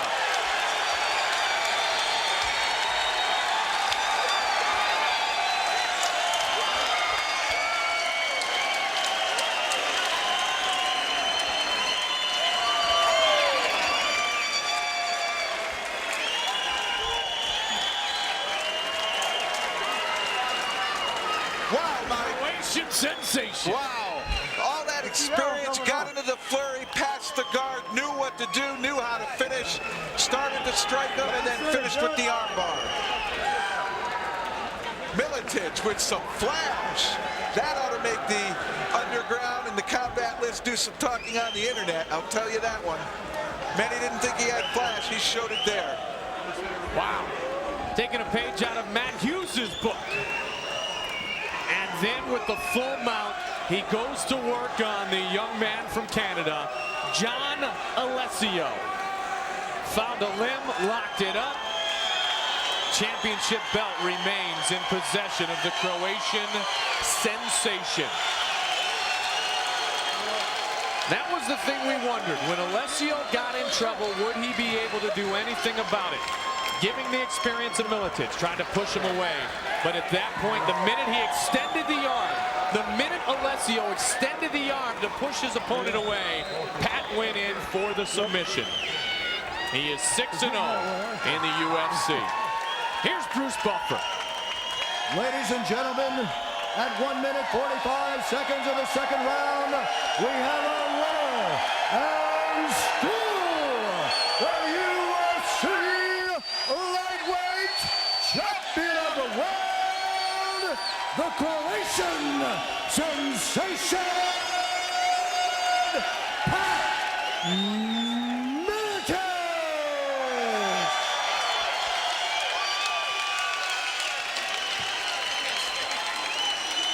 Winner with an armbar at 1:45 of the second round. Take a look at it again. Is he the all-time best in the lightweight division? This only adds to the legend, another chapter in the book of the storied fighting career of the Croatian sensation, Pat Miletich. The minute that Alessio, the second that Alessio extended the arms, Miletich spun the hips. And when you've got a whole body working against one limb, the man with the body control will reign supreme. Inside the octagon, my partner, Jeff Blatnick. Jeff? Pat, first of all, I'd like to congratulate you on your defense in front of a really supportive Iowa fan base here. Congratulations. Super performance. At this time, I'd like to introduce Mr. Bob Meyerowitz. He's president of SCG. I'm sure he has something to say to you as well. I want to congratulate you. You are everything that the UFC is really all about. That's just a great display of ability, strength, and a great spokesman. Congratulations. Thank you. Pat, you just came off of 10 months of injury and recovery. You said you've had to do a lot of stretching, a lot of chiropractic work. How did you really feel physically tonight walking in? I felt great. First, want to thank good Lord for giving me the ability to come out here and perform like this. I want to thank the Iowa and Illinois and all the Midwest fans that came to watch.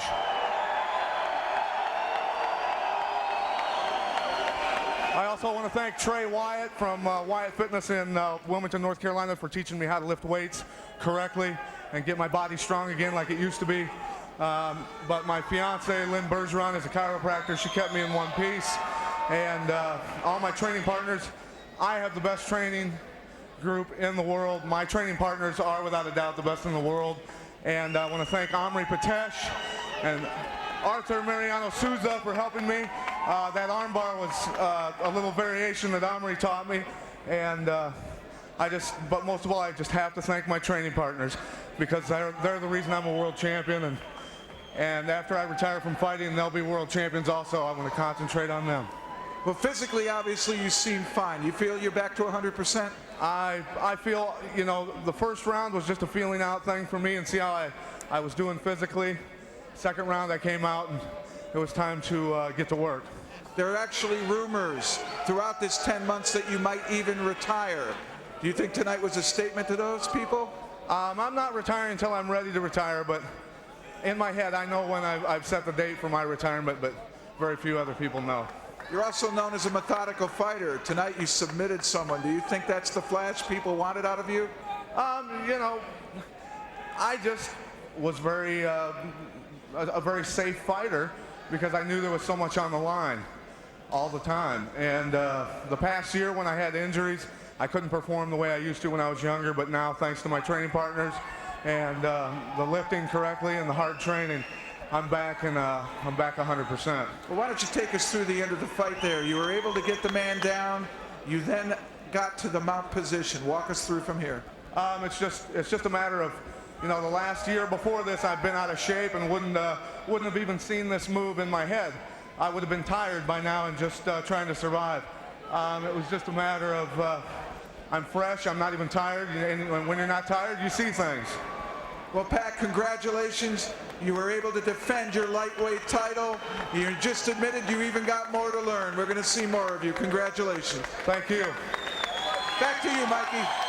Thank you very much, Jeff. All Pat Miletich does is win. He is 6-0 in the Ultimate Fighting Championship. The Croatian sensation continues to be our first and only lightweight champion of the world in the UFC. Remember, he won the first ever lightweight title back at Ultimate Brazil against Mikey Burnett.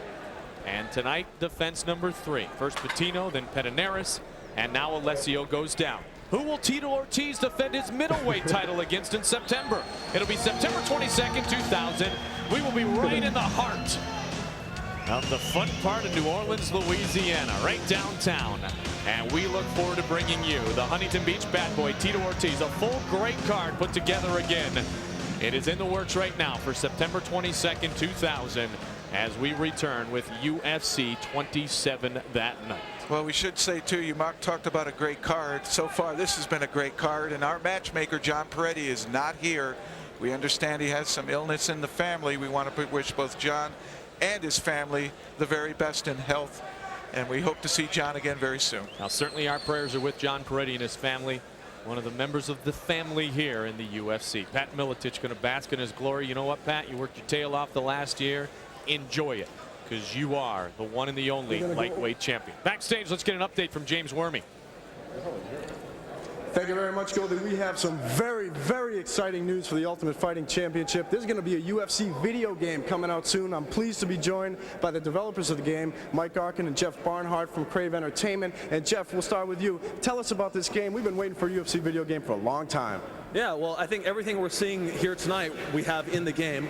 The game has 22 of the best UFC fighters. We have all their moves. We have all the different fighting styles that have ever done in the UFC. There's 3,000 different moves in the entire game. You can create a fighter, all the real stuff. It's a fun playing game, and I think it's going to be really cool. Thanks, Jeff. Mike, tell us, when can we get this? Where can we get this? This is a hot game. It'll be available in September on Dreamcast and Sony PlayStation in September. Guys, this game has already won an award at the annual E3 show. The game is hot. These kiosks here in the arena have been crowded all night long. We got a couple UFC fans over there playing the game as we speak. Let's check in with them. Guys, you guys like the game? Yeah. Yeah, the game's awesome. It's the best. Who's your favorite fighters? Miletich's my favorite. I like Kevin Randleman. Oh, yeah? Well, you guys can get this game pretty soon. We're excited to bring it to you. This should be good for a lot of our younger viewers. Goldie, back to you. Wow, I tell you what, Randleman's throwing him. Is that Pedro Hizzo he's fighting there in the game? I'll tell you one thing, Jeff, he's going to fight Pedro Hizzo tonight. Kevin Randleman and Pedro Hizzo still ahead. The heavyweight championship, our feature matchup tonight for the most prestigious prize in all of mixed martial arts. He is as intense a competitor as we have ever seen. A physical specimen, taking on as dangerous a striker as we have ever seen. Pedro Hizzo has waited an extra 91 days, and tonight they will fight for that belt, the heavyweight championship. It will be one of 2 heavyweight matchups tonight. Kevin Randleman, Pedro Hizzo still ahead here tonight from Cedar Rapids, Iowa. It has been a perfect evening thus far for the Miletich fighting system. Climaxed by Pat Miletich's win a moment ago. But now it's time to focus in on another set of middleweights. David Dodd and Tyrone Roberts. Tyrone Roberts, little brother of the Chief Andrade Roberts. David Dodd, a familiar man inside the octagon.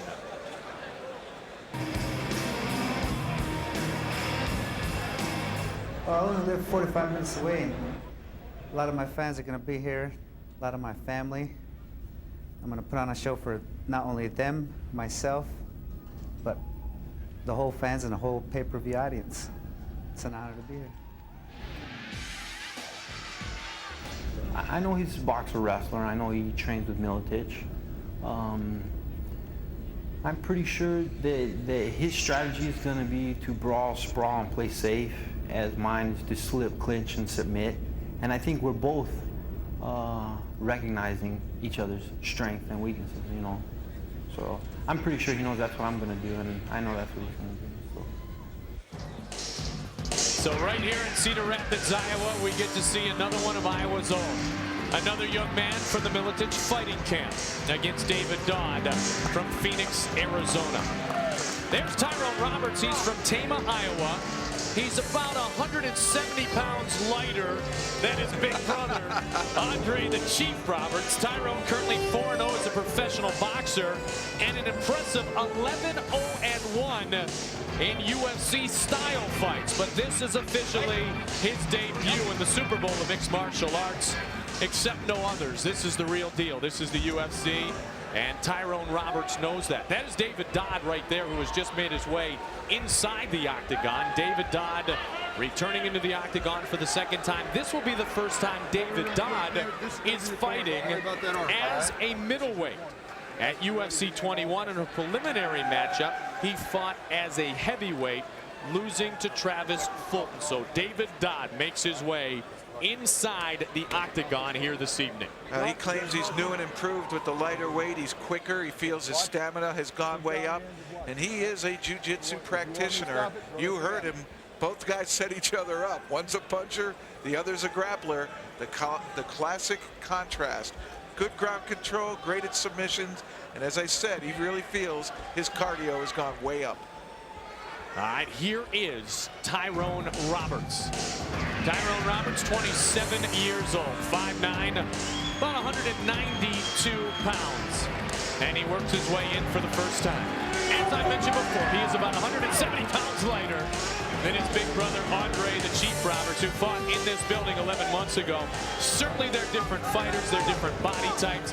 One thing is consistent in the Roberts family. Both are very powerful punchers. Certainly are. That's his MO. Hard puncher, good takedown defense to keep it standing. And if he happens to be able to get a takedown, he has good control, can stay on top. So the young man who calls himself the Native Warrior is set for his UFC debut. His birthplace, Marshalltown, Iowa, fighting out of Tama, Iowa. And as Tyrone Roberts said, that's just about 45 minutes away. Tail of the tape for this middleweight matchup shows Tyrone Roberts at 27 years old. David Dodd at 26 years old. So far, a perfect night for those involved with Pat Miletich. A size advantage, which means a reach advantage for David Dodd, who is very well versed in judo and jiu-jitsu. Should be noted, though, the strength of the stand-up is not a bonus for David Dodd. It is a middleweight fight consisting of 3 5-minute rounds. Beginning with the fighter standing to my left. He is a judo and jiu-jitsu expert with a mixed martial arts record of 12-3. Standing 6 feet 2 inches tall, weighing in at 199 pounds. He hails from Phoenix, Arizona, and is fighting for the Luis Pendaneras fighting team out of Las Vegas, Nevada. Please welcome to the octagon, David Dodd. And his opponent, he is a Miletich Fighting Systems expert with a mixed martial arts record of 11-0-1 and a professional boxing record of 4-0. Standing 5 feet 9 inches tall, weighing in at 199 pounds, fighting out of Tama, Iowa. Please welcome the Native Warrior, Tyrone Roberts.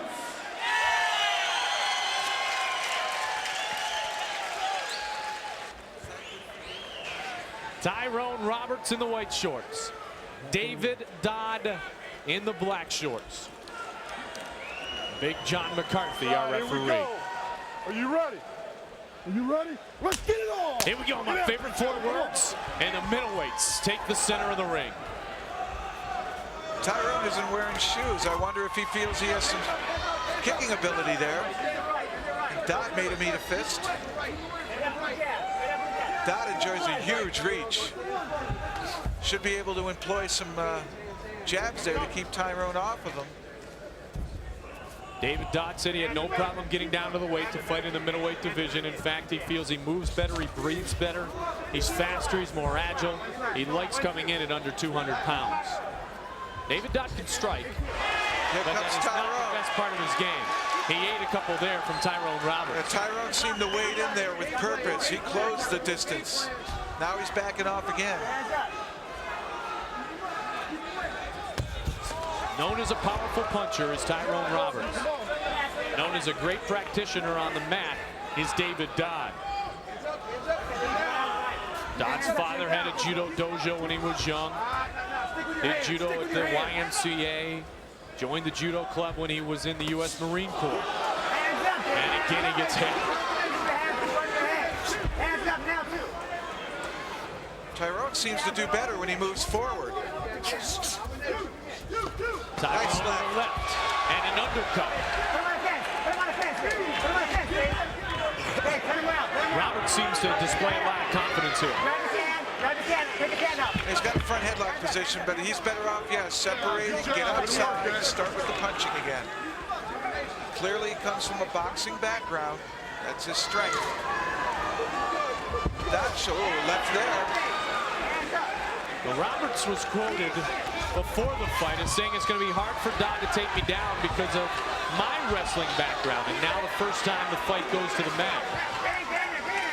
Dodd will take a guard position if he can keep him down out there. He might close the guard now on him, and there it is. Dodd accomplished what he wants now. Sometimes you got to eat some leather to get down to the world in which you want to fight. He's hanging on to the left wrist of Roberts. Let's see if that's the arm he's going to focus in on or if that's just a feint.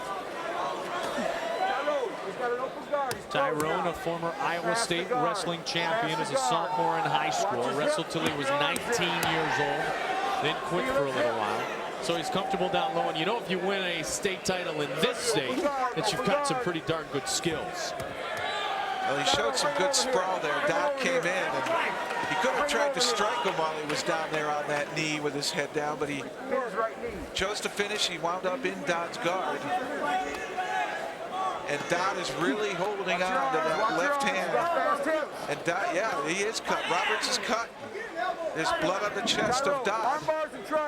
So Roberts is cut. We haven't been able to see where as of yet. John McCarthy right on top of things as always. Roberts might be on the eye. Hard to tell from the angle. Yeah, it's not on his right side. It has to be either the left side of his face or his nose. Knee in the center, sit back. Knee in the center, there's sit that back. Control, that stable base. Watch that arm, get it out of there. Get it out of there, Tyler. Get it out of there. Get your left arm out of there. Get it out of there. There you go. Watch your arms. Dodd very comfortable here, but can he do anything? I'm sure he's waiting for Tyrone to make a mistake here. Right. He's laying there. It's not an active guard, more of a passive guard. Wait and see. And that comes from his jiu-jitsu background. 1 minute. 1 minute remains in round number 1. Now this fight is 3 5-minute rounds. Roberts with the right. Quick rabbit punch that grazes off the chin of David Dodd. Now 45 seconds remaining in round 1. Still inside David Dodd's guard.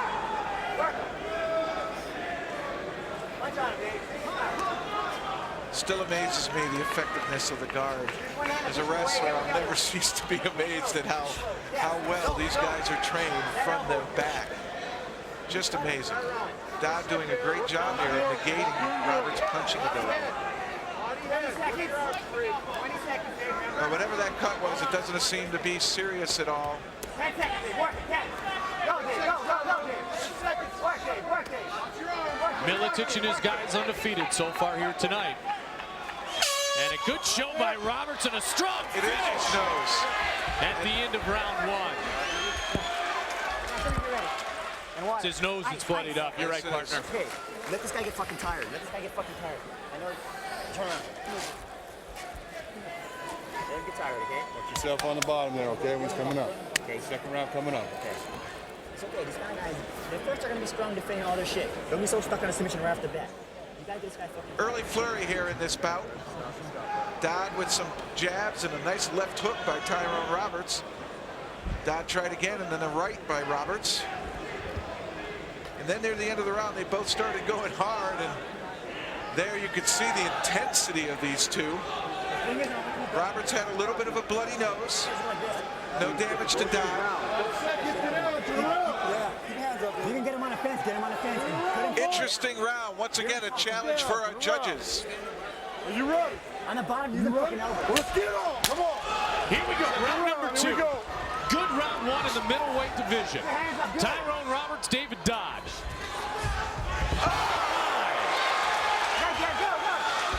Roberts being the aggressor here at the beginning of round 2. I'll tell you what, I think his wrestling background there hurt him. He actually released that double leg to let the man land instead of taking it down to what's illegal in wrestling, and that is a slam.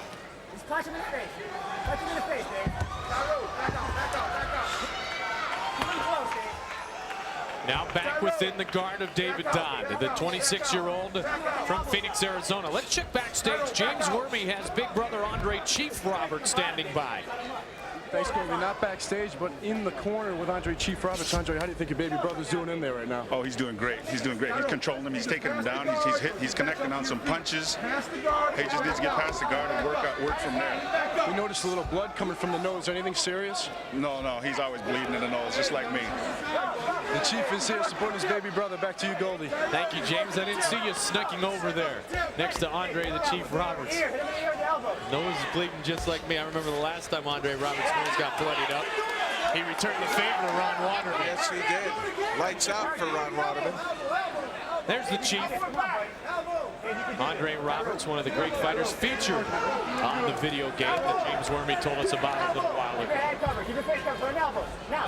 3.5 minutes remaining here in round number 2.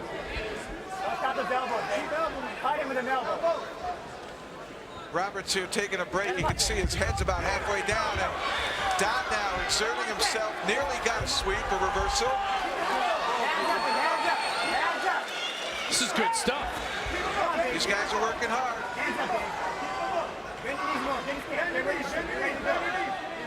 Contrast in body styles, contrast in fighting styles. They're locking up, though. Yeah, it's entertaining. No question about it. Dave, no, you get tight. Get tight. Oh, my. Combination. Roberts seems to be gaining confidence as the fight continues. Dodd's mouth is open. Dodd's mouth is open. So's Roberts to a degree. Roberts is bouncing around, though. Dodd just kind of... Dodd looks like he's struggling to feel good about himself. Now he's getting into a rhythm.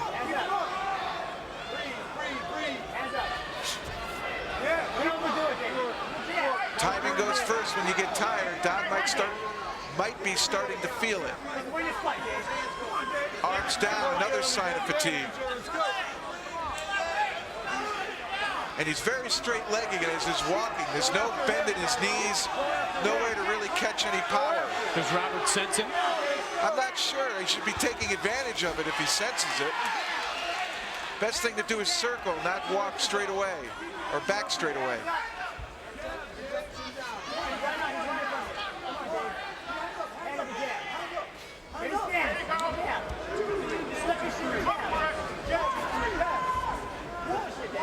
One minute, 35 seconds remains in round number 2 between David Dodd and Tyrone Roberts. Anticipating with great excitement our heavyweight title matchup. It is coming up next. Kevin Randleman and Pedro the Rock Hizzo. 113. Dodd's got his feeling back now. The legs are looking better. He's caught his breath. And now he looks more active.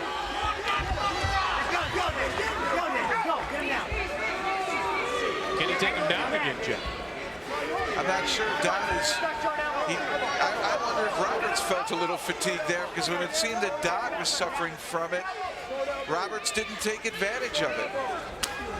Good knee to the midsection. That was David Dodd. He scores a point there. Trying to do it again.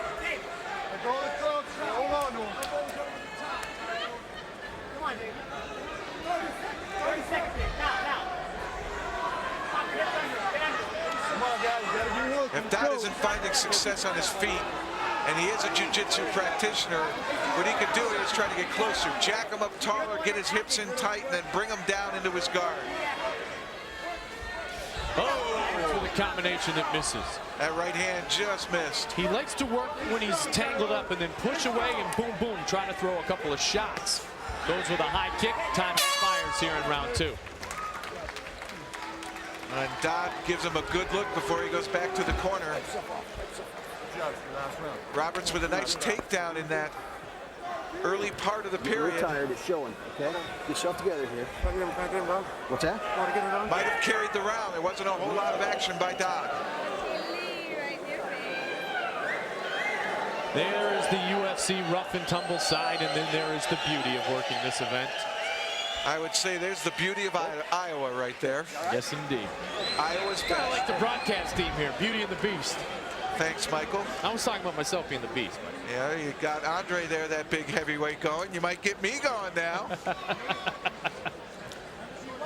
Take a look at the takedown a moment ago. Happened early on. Dodd looked like he was ready to punch, and guess who came flying in underneath him? And he actually let him go. He didn't drive him in. He could have slammed him there. A lost opportunity perhaps for Roberts, but he did get the takedown. All right, you hear the corner saying to make this fight what you want it to be. Who will do it here in the 3rd round? This one is close right now between David Dodd and Tyrone Roberts. A UFC debut for Roberts.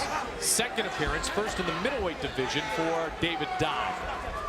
5 minutes now will determine this fight. Now we see where fatigue is. Now we see what kind of grit, character these two fighters have.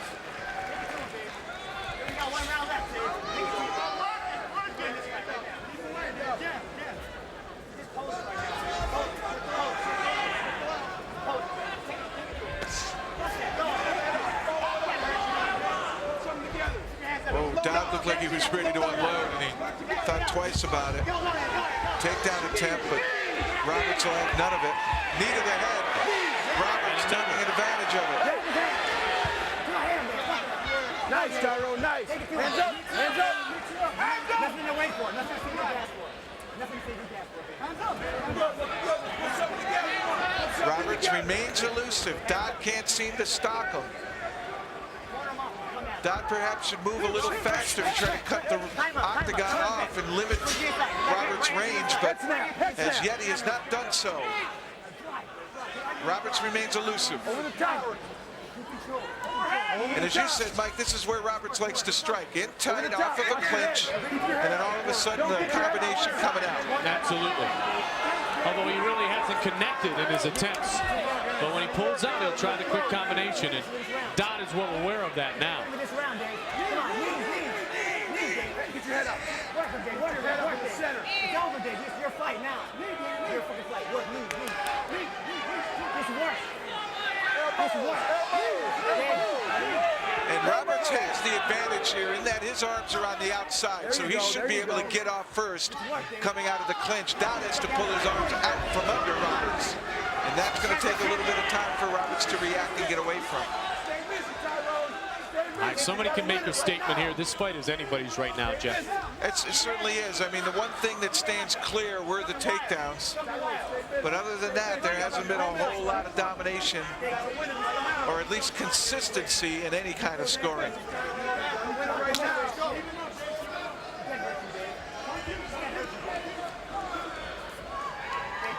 Dodd just can't seem to solve the riddle of Roberts' motion. He follows him, but he really can't get off or cut him off. Block it and come in, though. Block it and clinch. Block it and clinch. Block it and clinch. Lewis very vocal in the corner. Throw it out. Let me throw it. 2 minutes remains. Roberts, David Dodd's trainer, pleading with him to open up. Go knees, knees. Go knees. Go now, now. Yes, again. More. Yes. Again, Dave. Again, Dave.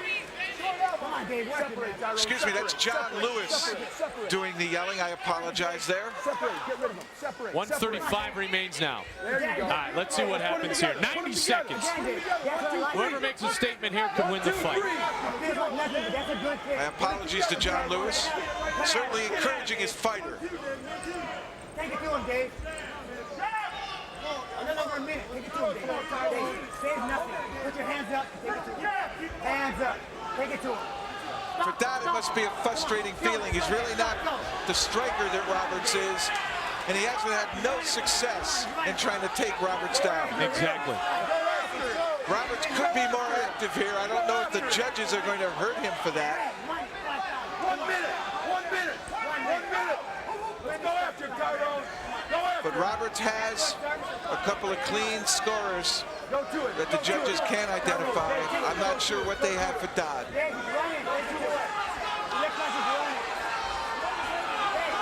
35 seconds. No time to spare now. McCarthy wants him to do something. He's checking the glove. He is checking the glove and the wrapping of Tyrone Roberts. Turn around, face me. Turn around, face me. Get Turn after around, it. face me, Dodd. Let's go. Turn around. You ready? You ready? Come on, let's get it on. Here we go. Let's go. About 30 seconds remains. See who tries to throw it. Dodd tries to. Nothing. Come on.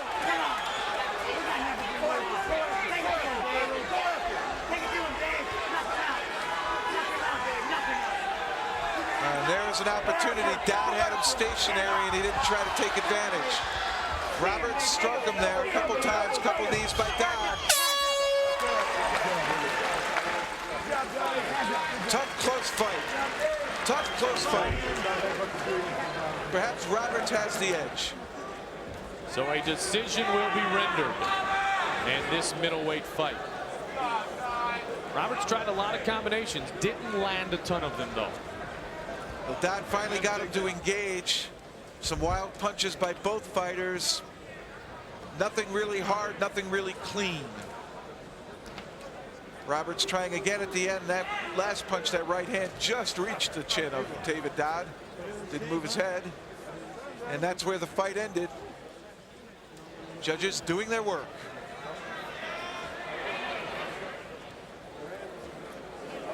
So we will call upon our judges, Jeff Mullen, Tony Mullinex, and Rob Zabilski, to render a decision here in this middleweight debut for Tyrone Roberts. Let's check in with Bruce Buffer. He has the decision. Ladies and gentlemen, we have a unanimous decision for the winner, the Native Warrior, Tyrone Roberts. Unanimous decision for Tyrone Roberts. And another victory for Miletich Fighting Systems. Yes, it was. Probably the takedowns in that fight gave Roberts the victory. He did some good striking in there. Dodd's offense was stymied by Tyrone Roberts.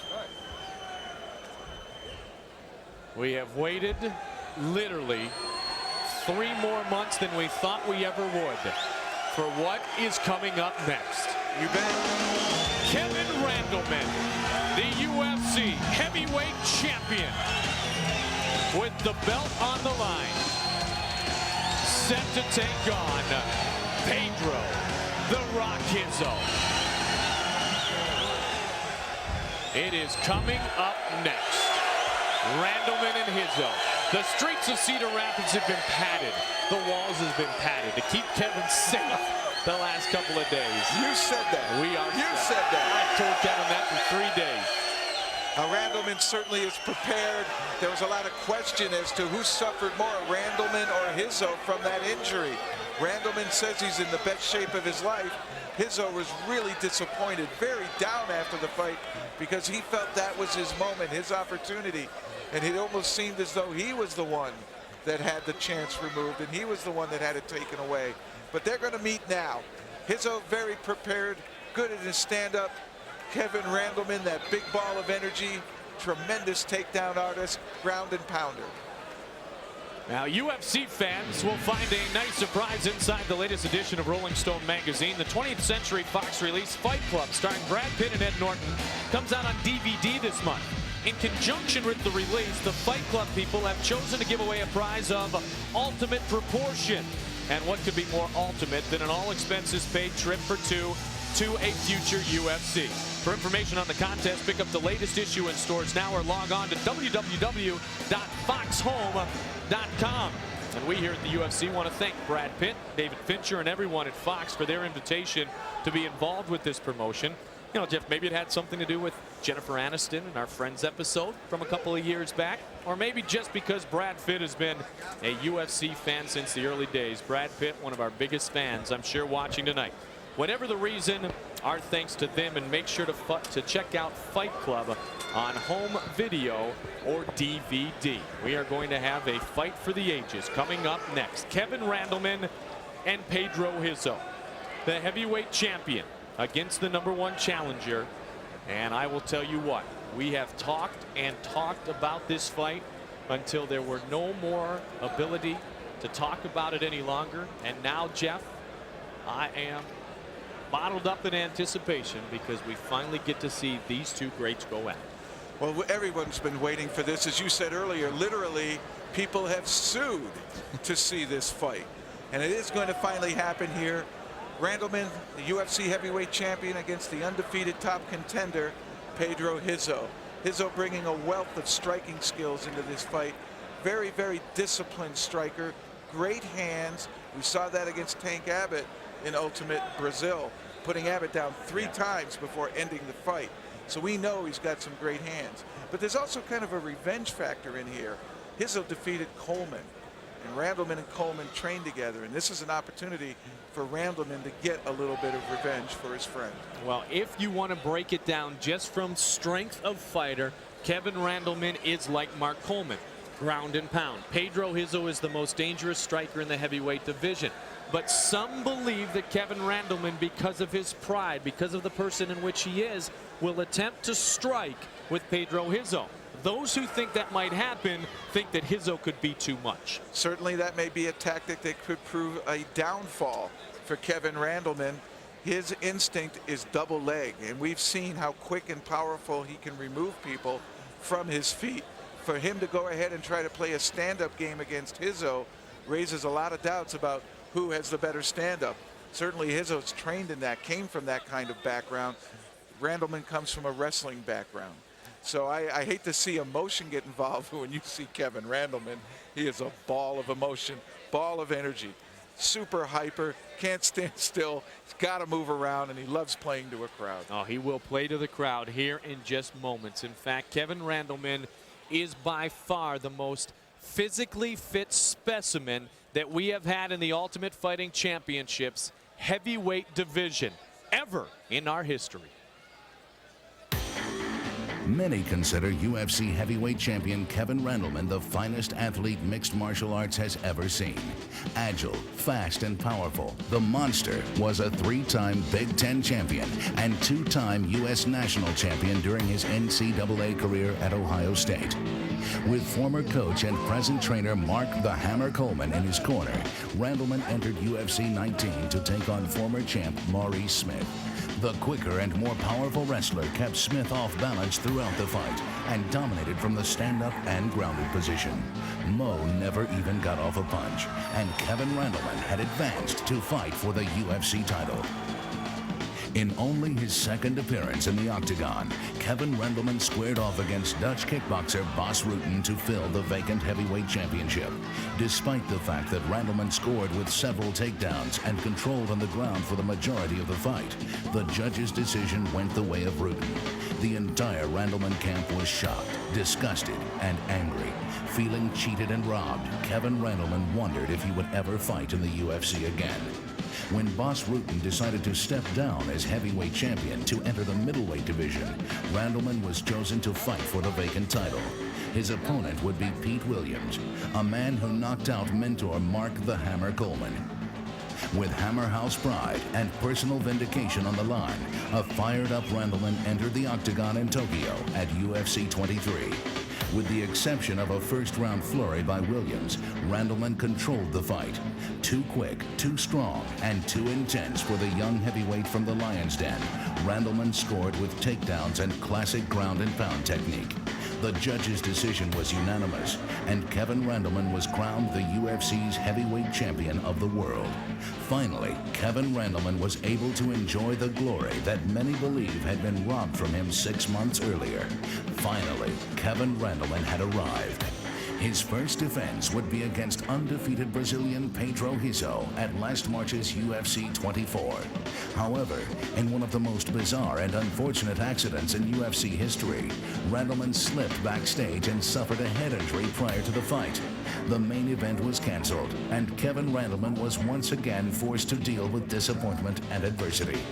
And so tonight, 3 months later, the holder of the most coveted and prestigious title in the world of mixed martial arts returns to the octagon.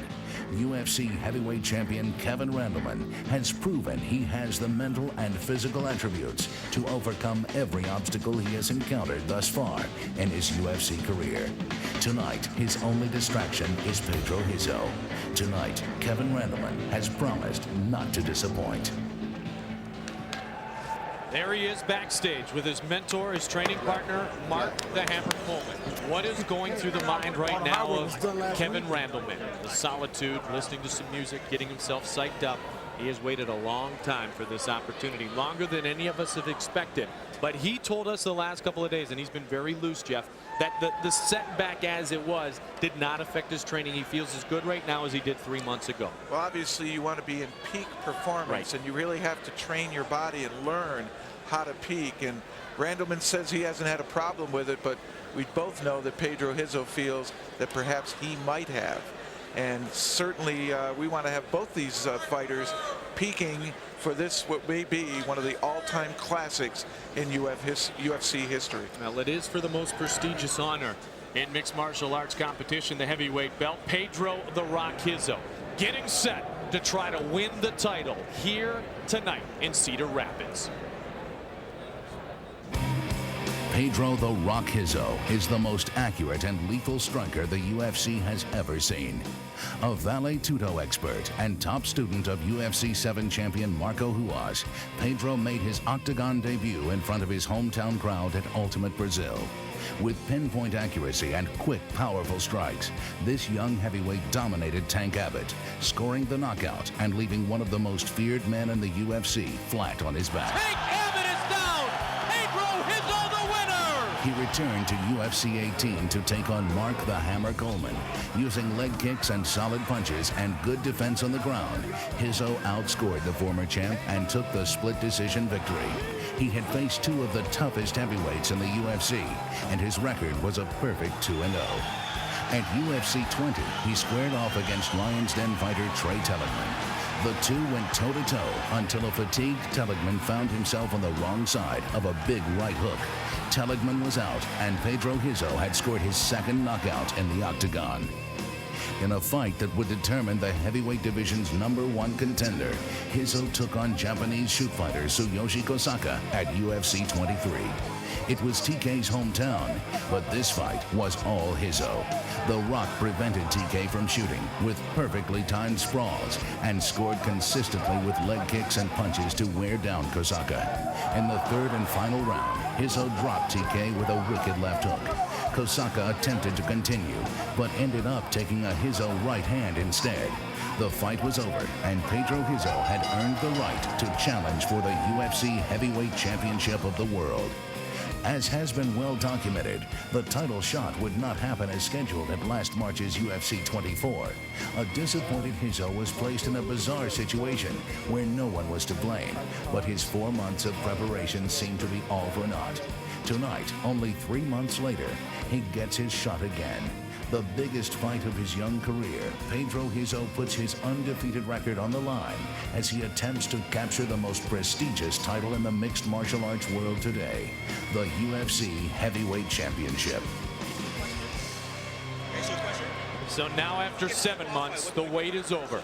We are set for the heavyweight championship. Kevin Randleman, the owner of the belt today, against Pedro Hizzo, who would love to be the owner of the belt come a little later today and starting tomorrow. The 26-year-old said about the last fight it was nobody's fault, but he has trained his entire life for the 25 minutes that stands in front of him right now. He has fought some of the best in UFC history. He has defeated some of the best in UFC history. Pedro Hizzo, a perfect 4-0 in the UFC. His mentor is idol Marco Hughes in his corner. Pedro undefeated altogether mixed martial arts at 9-0 in kickboxing. 31 wins, 1 no contest. Altogether, he has 30 knockouts. He is the heavyweight division's most dangerous striker. Hizzo's got also some great takedown defense. We saw that against Coleman late in the Coleman fight where Hizzo withstood those double leg charges. But I'll tell you something, I'd like to see Randleman get in there now. Randleman, I feel, has a quicker double than Mark the Hammer Coleman. So I think, you know, it's going to be a real challenge, particularly late in the fight, to see if Randleman can get him down. This promises to be everything that all the fans of the UFC have really hoped for. Kevin Randleman won a unanimous decision, became the UFC World Heavyweight Champion in our second trip to Japan, defeating Lions Den fighter Pete Williams. He did that in UFC 23. It is now UFC 26. And with the Hammer in his corner, one of the most highly anticipated matchups is about to begin. Grappler versus striker. We couldn't ask for more. Compact versus lean and long. And we have the best seat in the house. Tail of the tape, Randleman and Hizzo. The wrestler's 2 years older, 3 inches shorter, and a bit lighter, coming in at 219 pounds. Pedro Hizzo, a very solid 232 pounds. Hizzo stronger than Randleman, not a chance. Both explosive, both dangerous, both about to put it on the line here tonight. Here's Bruce Buffer. Ladies and gentlemen, this is the main event that UFC fans around the world have been waiting for. This fight is for the greatest and most prestigious title in mixed martial arts today. You are about to see a battle between two warriors as they fight to fulfill their ultimate field of dreams. As they fight this 5-round battle for the UFC Heavyweight Championship of the world. Beginning with the fighter standing to my left. He is a valley judo expert with a UFC record of 4-0 and a professional kickboxing record of 31-1. He is a veteran of Ultimate Brazil, UFC 18, UFC 20, and UFC 23. He is the #1 contender in the UFC heavyweight division, standing 6 feet 1 inch tall, weighing in at 232 pounds, fighting out of Rio de Janeiro, Brazil. Please welcome back Pedro "The Rock" Hughes. And his opponent, standing to my right, he is a 3-time Big Ten and 2-time U.S. National Wrestling Champion. He is a veteran of UFC 19, UFC 20, and UFC 23. Standing 5 feet 10 inches tall, weighing in at 219 pounds. He originally hails from Sandusky, Ohio, and is fighting out of the Hammer House in Columbus, Ohio. He is the UFC Heavyweight Champion of the world. Please welcome the Monster, Kevin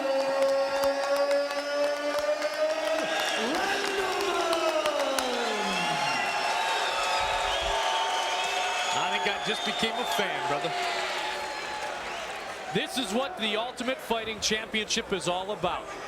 The two greatest heavyweights in the world about to square off for the most prestigious honor in mixed martial arts. None better than the referee this one, the Big John McCarthy. Heavyweight Championship.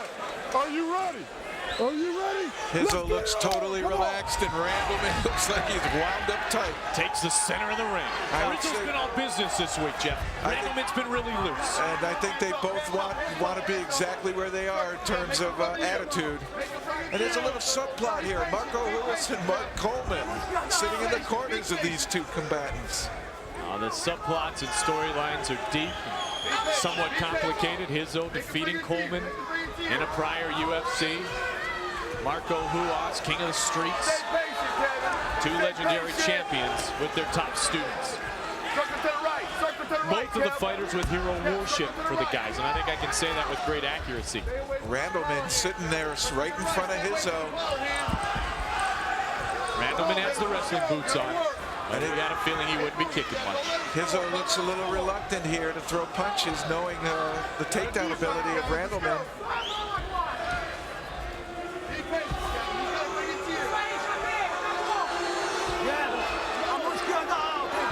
The fans are getting anxious. Trust me, they will close this gap any moment now.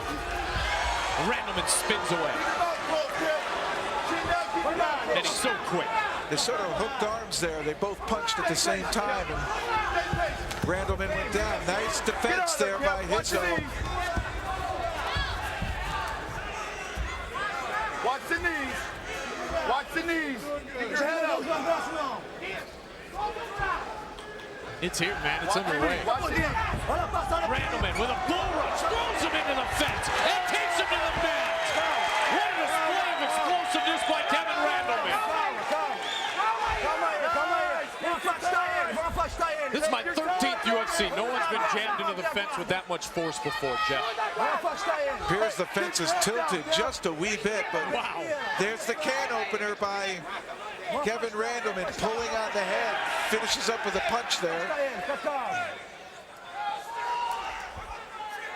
When he's fresh, Randleman is very difficult to defense against a takedown. He's so strong, so explosive. He's in Pedro Hizzo's guard. And we've seen Hizzo weather Mark Coleman's ground and pound assault from this same position. Ended up that fight went the distance on the road to the heavyweight title back in UFC 18. And Hizzo took some punishment from Mark the Hammer Coleman that night. Hizzo said he thinks Coleman's a bit stronger, but he knows that Randleman's more explosive and a bit quicker. And look at the length. Randleman's head is down mid-chest to belly. And that's going to make it awful hard for him to be reaching up towards Hizzo's head with strikes. Good defense there. Now he's in a position, but look at him. He's fully extended. He doesn't have a base under him to really throw punches from. Look at the veins pop out of Kevin Randleman's legs. That is a physical specimen. Well, you saw how he came into the octagon. He didn't use the door. He came over the top. Wow. You know, they can talk about John Alessio being a natural. This guy's a natural, too. But Pedro Hizzo is as dangerous as we have ever seen. And he understands he's going to have to play this game until he gets his shot to try to do what he is most effective at. I mean, at heart, Pedro Hizzo considers himself a professional kickboxer. Striker. He comes from that striking orientation. Yes, he considers himself the kickboxer. And he has enjoyed tremendous success with his striking ability, but it is supported and complemented by his great defense if a wrestler is able to get him down or anyone's able to take him down. When Smith beat Coleman in what many consider one of the greatest upsets in UFC history, Maurice Smith had to endure ground and pound for many a long minute until he was able to come up and be effective on his feet. It's 5 5-minute rounds here for the belt. And again, pulling on the head of Hizzo, and that potentially can even be a chokehold. If your chin's buried really deep in your chest, it does affect your breathing.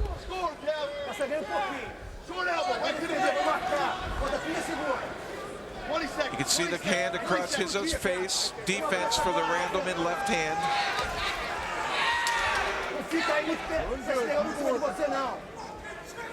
10 seconds in round one. Randleman just missed with that attempt a moment ago. Now Rizzo's closed the gap, keeps him tight, and round one comes to a close. Just getting started. Randleman even helps his opponent up. How about that? Kevin's a classy guy. He's a competitor. He doesn't try to take advantage. He wants to win outright. You see the corner of Kevin Randleman. You hear the corner of Pedro Rizzo. Too much energy. Looking great, man. Now you hear Mark right Coleman. Eye. Get that right eye. Get that left eye. Get that left eye. Well, everybody knows Kevin Randleman, the grappler, is extremely powerful and has a great double leg in there. He used an upper body tie and over-under, drove Rizzo into the octagon fence, and then once Rizzo impacted, dropped down, got a great double leg. Go ahead and be patient. Be patient. And then with an opportunity here to strike, he takes a huge right hand hook, missed Rizzo's head, nearly put himself out of position, but that punch was thrown with the intention of ending the fight. Round two underway. And isn't it interesting that Kevin Randleman fights here tonight for the UFC Heavyweight Championship in Big Ten country, in Iowa Hawkeye country, because in his wrestling career collegiately, he won 3 Big Ten titles, which means he took out Dan Gable's best. Yes, he did. 3 times. People in Iowa know the name Kevin Randleman. Absolutely, as they do Mark Coleman. This is a wrestling hotbed. The Iowa Hawkeyes have won the last 4 NCAA titles in a row. Head coach Jim Zaleski taking over for the legend Dan Gable. But we got 2 legends in the corner here, Marco Ruas, Mark Coleman, and they're hoping their fighters who they're coaching. And inside the making of our next legend, with Rizzo and Randleman. Both have already been as impressive as any in the UFC. Kevin patient now. He'll throw, and that's the thing. He will throw, but when he has a chance to shoot, he's going to do it. Rizzo's moving forward now. We might see Rizzo now start to unload. You know, when you look at who Pedro Rizzo has defeated, Tsuyoshi Kusaka, Mark, I mean, he's defeated some of the best of the best. And we've had the chance to watch his development, both physically and technically. Yeah. And it is impressive. Rizzo just not throwing punches. I wonder if he's going to save it for the later rounds. He seems to be very much conservative here, not trying to open up with strikes. Randleman standing dead still, daring Rizzo to throw a punch. He's daring him to throw a punch. Let's get busy, boys, John McCarthy says. Mind games. There's anticipation going on, man. I wonder if visions of Kobe Arena in Detroit, Dan Severn, Ken Shamrock right there.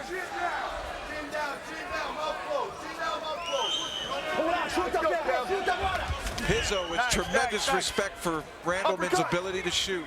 Just doesn't want to miss with a big punch. And Randleman's got the quickness to get under that punch and get to the legs. They're within punching range. Randleman misses with the left. Crowd a little restless. They want to see a little more scoring from these 2. But it's a 5-rounder. There's plenty of time. Kevin smiles. He dared Rizzo to kick him. He said if Rizzo tries to kick, I'm going to catch the leg and take him down. And Rizzo hit him and had it back before Randleman could react. Come on, guys, get after it.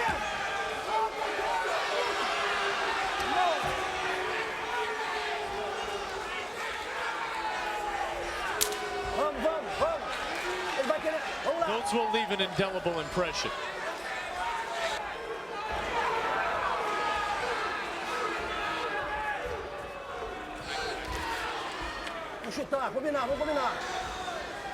Hizzo, as time goes on, appears to be gaining his confidence. Now he's got the center of the ring. Randleman won't back off, though.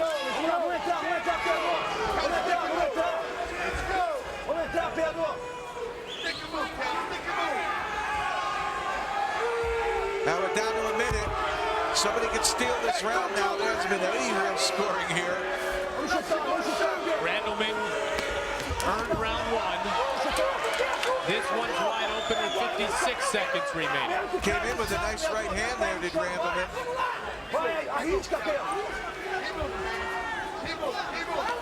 Hizzo still reluctant to open up with his fists.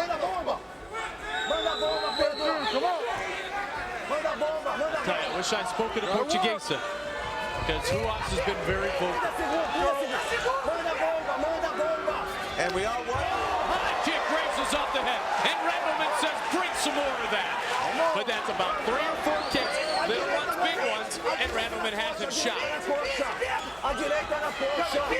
Perhaps Hizzo now starting to feel it. And you can see Randleman now very, very aware of Hizzo's hands, swatting. Oh, and he hit him with the left. Randleman got right in. Randleman just says, hey, no big deal. Gotta get him back. Here you go. Was it no big deal, though? I'm not sure how the judges are going to fight and score that. But certainly when you can score late in the round, it tends to steal the round. There wasn't hardly any scoring in that. That could have been a draw. I agree with your assessment of round one, though. Early on, Randleman tried another right hand, left, there's the left, and there's the right hand, and grazed Hizzo's face. Didn't hit him flush. And then Hizzo returned the favor, grazing the head of Randleman with that big roundhouse kick.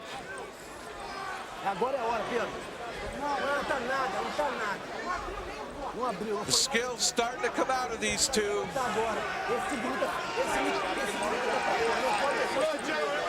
Pedro has had a scowl on his face for the last 3 days. It's still on his face. Respect, but no love lost, if that makes sense. Well, we saw Frank Shamrock throw away rounds to fatigue Tito Ortiz. But thus far, 1 round Randleman in our book. Perhaps a draw in that second one. Hizzo's got to start to get busy. Yeah, there was no fatiguing factor in round 2 for either fighter. And Randleman has promised all his fans that he will never gas out. Well, never's a very long time, but Kevin Randleman is known for being in excellent physical condition. Comes in at under 220 pounds and 4.2% body fat. He is a cardio freak. Certainly one of the biggest and yet cut bodies ever in the UFC. They understand that this is business in here because they met 3 or 4 years ago in Brazil, hung out, talked on the beach. Randleman said, hey, Pedro Hughes is a great guy. Maybe we can go out to dinner with our girlfriend sometime. Right now, though, they're not thinking about anything except trying to destroy their opponent. And the nose is cut of Pedro Hughes. He's saying something to McCarthy. McCarthy shakes him off. But there is a cut on the face of Pedro Hughes. And it's at the top of the nose, between the top of the nose and the eye. Might have gone with the shoulder, Jeff, when he bull rushed in. He definitely bull rushed. Did not see the strike that caused that or the incidental contact that caused that. But Hizzo's bleeding. Who knows, they might have cracked heads when during that flurry, incidental headbutt. Randleman smells right there. It seemed as though Randleman's head did graze Hizzo's. Get your hands up! Get your hands up! I feel something about to come here, brother.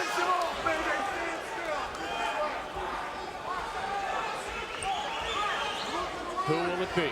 It also seems that Hizzo's left eye is a bit swollen.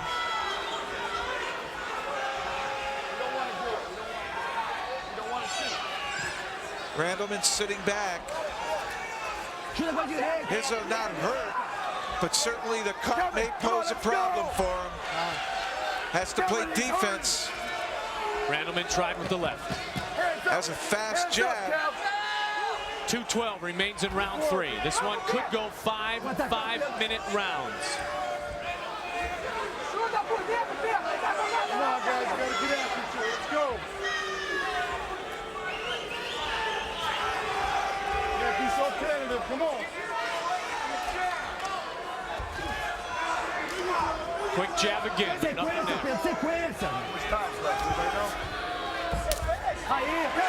Nice kick by Hizzo. Let's go. You gotta score some points, baby. Let's go. Hizzo might want to do a few more of those. Randleman's almost baiting him. He's keeping no weight on the leg, ready to catch a Hizzo kick. Stay away. That eye is swollen. The left eye of Pedro Hizzo is almost swollen shut. Right hand by Randleman trying to counter that leg kick. Another jab. And that eye definitely is swelling up. Kevin, you gotta score, baby. You gotta score. Come on, score late here. Anticipation here in Cedar Rapids, Iowa, the 5-season center. Mike Pulver, Jeff Blatnick, James Wormy, happy to be with you. Heavyweight belt on the line.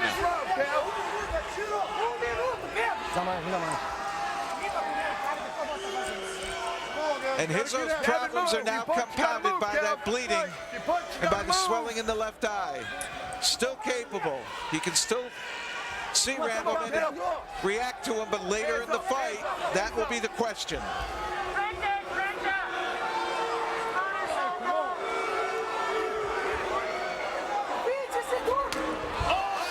Kick by Pedro Hizzo. That one did connect to the face of Randleman.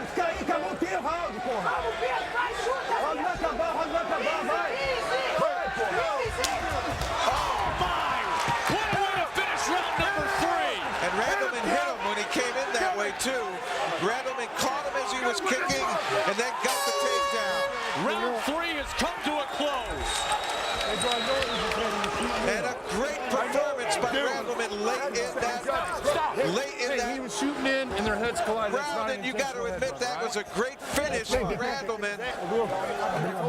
Randleman did shoot a takedown that caused the cut on Pedro Hizzo. Their corner's saying that was a headbutt, but he clearly wasn't trying to headbutt him. He was shooting the takedown, and we can see it there. Into the corner they go. And it was that incidental head contact that appeared to have caused the cut on the top of Pedro Hizzo's nose. Right here, right there, as he crossed over the front to get his head down for a takedown attempt. The head's touched, and Hizzo complained to John McCarthy he got head-butted, but it was not a headbutt. The two were engaged. It looked like Randleman was trying for a takedown. That incidental head contact caused the cut. Randleman seems fine here. No more bleeding, they stopped that. Cut didn't bleed much more in that round, and they continue action. Perhaps now Hizzo will have more purpose and try to use his fists more. We've seen him pull on the punches before, but he has been conservative to this point. Plenty of time left. Round 4. Come on, guys, you gotta get after each other, man. Don't leave too close. The two in range now.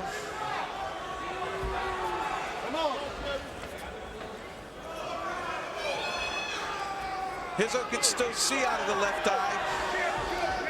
It's not swollen shut. But Hizzo seems tentative. He has not moved forward, stalking Randleman. Randleman standing dead in the center of the octagon. Gotta get busy. We have not seen ground and pound though. Just that first period, or first round, when Randleman had the opportunity, and absolutely, Hizzo's defense was very good. Randleman never really got off. Kevin's not really trying to shoot, Jeff. Not openly, no. He tried it right away, and Hizzo countered him out, so he knows he needs a better setup, or at least he appears he knows he needs a better setup. What he's been doing is waiting for Randleman to kick and catch the leg, or pin Randleman up against the fence, and then drop down and rip the legs out from under him. Is it a respect for the striking ability of Pedro Hizzo that has made Kevin Randleman a bit more patient with trying to shoot the legs? I think it's more that he knows Hizzo can counter him with the sprawl straight out. So rather than become predictable, he's taking away Hizzo's offense. Hizzo's reluctant to throw a lot of punches, knowing Randleman can go under him. But Hizzo's running out of time. There was a right hand by Hizzo. So this fight belongs to Randleman right now? I think it's 2 rounds to 1 Randleman. 2 rounds and a draw in that other round, the second round. Randleman ahead. And that flurry at the end of 3 helps Kevin Randleman solidify that round. Certainly with the takedown. Clean takedown.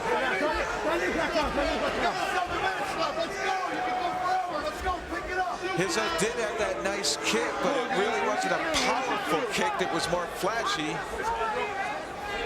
But truly in that round, that was his best scoring. Right. Aggressiveness, striking, grappling, some of the major criteria used by the judges in rendering a decision. This one's scheduled to go 5-minute rounds. This is round number 4. The heavyweight belt is on the line.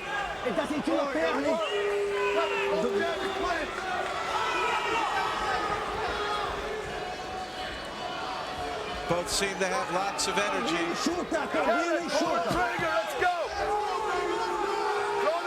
But both at the moment not using any of it. A lot of tactic, a lot of daring. Each trying to force the other to initiate. Hizzo looks to counterpunch or leg kick. Randleman, he'll take his shots when he can get them on his feet, but what he likes is the takedown. He wants to ground him.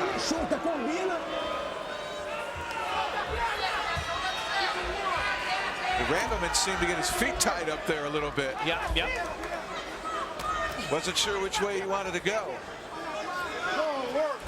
But Randleman is much more upright now than he was in the first round when he had a much more of a crouch in his stance facing Hizzo. The crowd wants to see some leather. 1 minute remains in round number 4. McCarthy wants to see some leather. They're both trying to get the other to initiate. This is Severed Shamrock all over here. You gotta go, come on.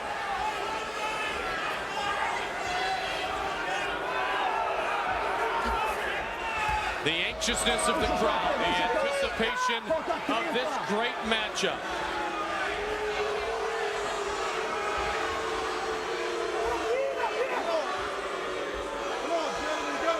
Severin Shamrock back July 14th, 1995 in Casper. Right hand by Randleman. Randleman again, laid it around, scoring some valuable points. I'm not sure that's going to be enough to steal the round, but certainly he's not going to lose the round. It may go to a draw again.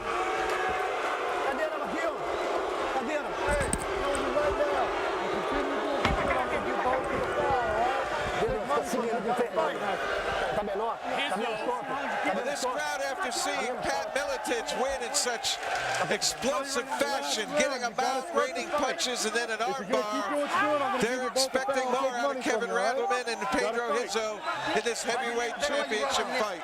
Now the question remains, Jeff. Hizzo is behind in the fight, so he has to become aggressive. And something tells me Kevin Randleman still would love the enamorment of a knockout. So this 5th round could be very magical. You got to believe that Randleman's best position would be to get Hizzo down with a takedown and end the fight down there with Hizzo on his back. If this fight ends in the standing position, Hizzo still has a good opportunity. Here we go, 5th round. Who will it be, Kevin Randleman or Pedro Hizzo? 5 minutes remaining in the biggest night of these two fighters' career. Hizzo saying he's trained his whole life. He does not want to leave it in the ring. Now or never. And once again, Randleman initiated that exchange. Left, right, coming in. Counter throw by, punch by Hizzo. I'm going to give you both a foul. Let's go. You got to get working. Not going to let it stand here. Let's go.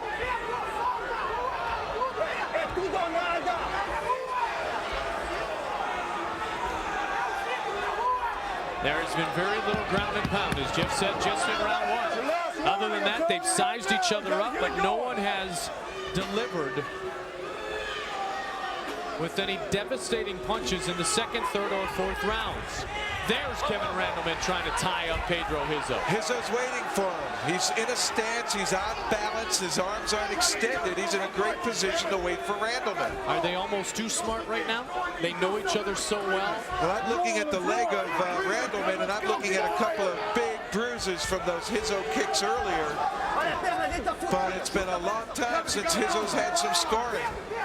Hizzo's got to get active. He's got to get busy if he expects to win this fight. I remember it was said at one point, those kicks of Maurice Smith, which bruised up the leg of Mark Coleman. When Maurice Smith became heavyweight champion, were like a baseball bat going across your leg at 85 miles per hour.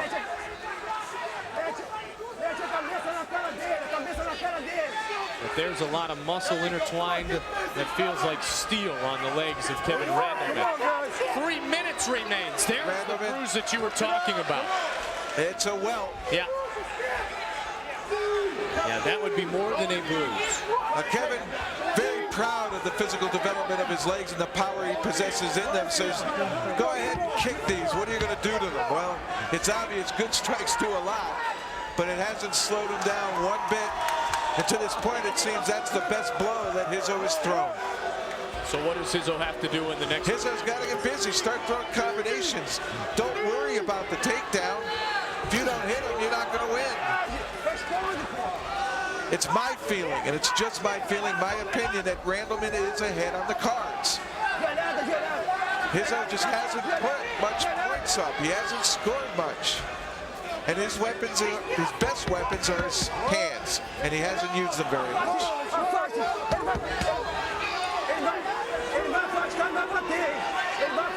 Tonight, can Kevin Randleman avenge Mark Coleman's third loss? He did it against Maurice Smith. He did it against Pete Williams. Now he looks to do it against Pedro Hizzo. A minute and 45 seconds may separate him from doing that very thing.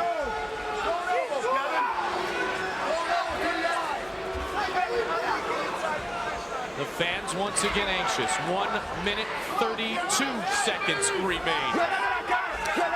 Oh, the knee, and it connected. Here we go. And Randleman's not making the mistake of keeping his hands down. Look how high he's holding them. Poses problems for coming in. Pedro's got to let it all hang out here, Jeff. He's got to sprint now. He's down to a minute. If he doesn't sprint here, I don't know why he's in the octagon. He hasn't thrown many punches. Marco Ruas just looked at his watch. He's got a look of disappointment on his face. He wants Pedro to go now. I know that much. 1 minute remains.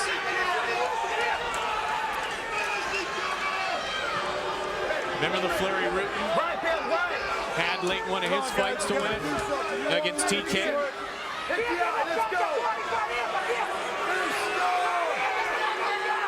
Randleman, Hizzo's, I don't know what's wrong with Hizzo. Hizzo's not looking to be aggressive, not looking to punch. Randleman knows he must be ahead on the cards. Another left hand by Randleman. Some of the fans not happy with the lack of action from these fighters. And they're letting them know it with their criticism there, the booing. But Randleman's done enough so far. Hizzo is the big question. And that's going to do it here.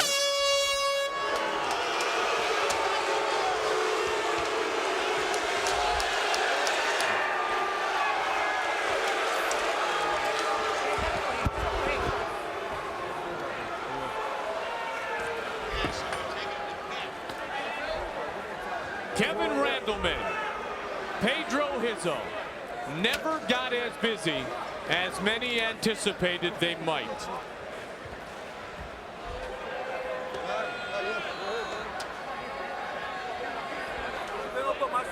We await the official decision, but Jeff and I think we already know what it is. Kevin Randleman, the monster, should retain his heavyweight title. Good knee there. That was in round 5. Pedro Hizzo never looked like the Pedro Hizzo that we saw knock out Tank Abbott, win a split decision over Mark the Hammer Coleman, knock out Trey Telligman, and force referee John McCarthy to stop the fight against Tsuyoshi Kosaka.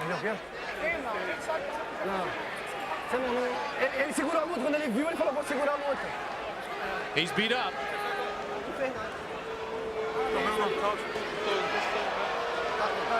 And there is frustration in the corner of the Marco Huas team.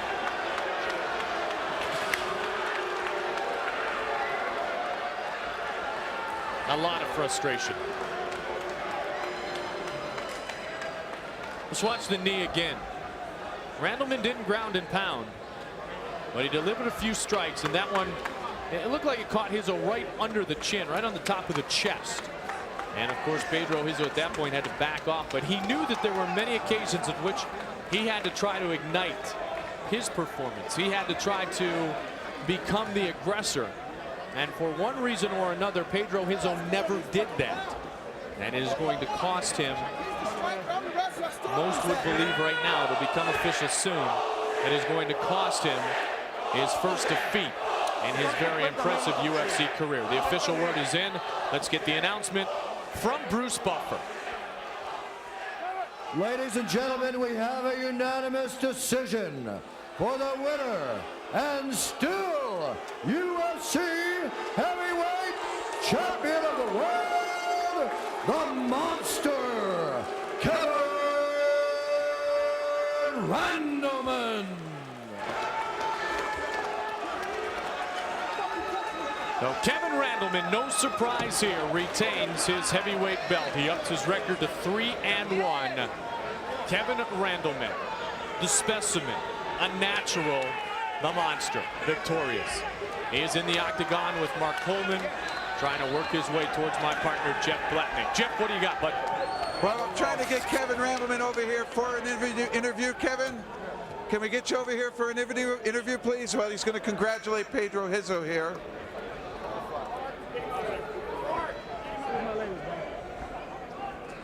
I'm now with Kevin. Kevin, congratulations on defending the title and retaining your belt. Let me say something quick. Go ahead. I understand the boos. And I definitely deserve it. All right? But I can tell you this. I came in here to strike with a striker, not to come in here and wrestle him. And if I got knocked out, then that's so be it. I came in here with one plan. That's to stay on my feet, take him down when I could, box with him. He's the striker. I'm the wrestler. What do you think the difference was in this fight? I'm in shape.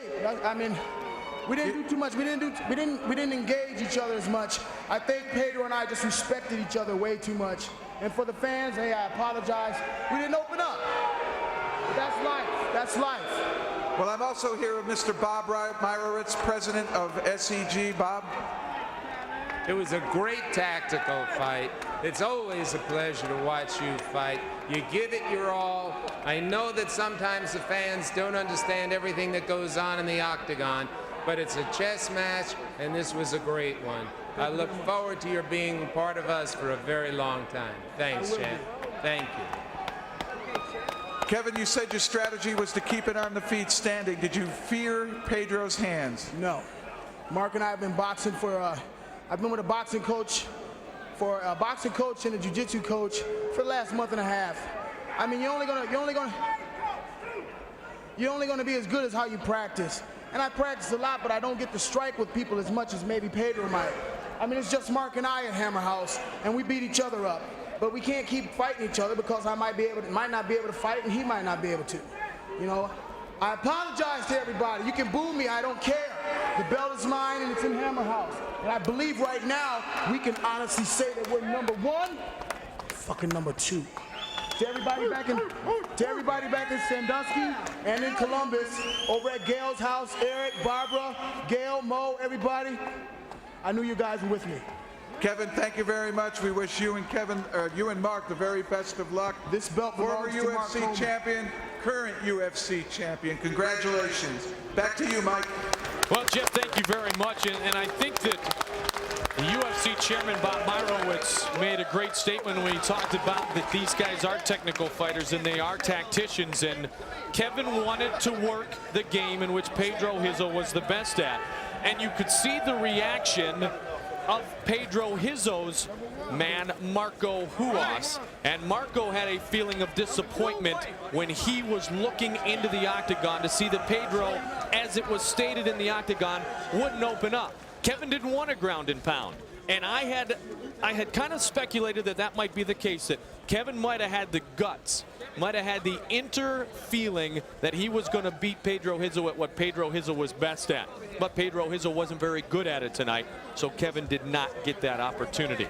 It is interesting to see that Kevin Randleman is the first to apologize to the crowd here tonight. But you know what? He's still as electrifying an athlete as there is in the world. Another one of those young men is Tito Ortiz, and he will be featured September 22nd on our next card. It will be in New Orleans, Louisiana, as Tito Ortiz will defend his middleweight championship. But the two men who defended tonight were victorious. You'll hear lots about it with Eddie Goldman in the early part of next week. The best internet talk radio is at www.iata.com. And for the update on all the UFC news, www.seg.com.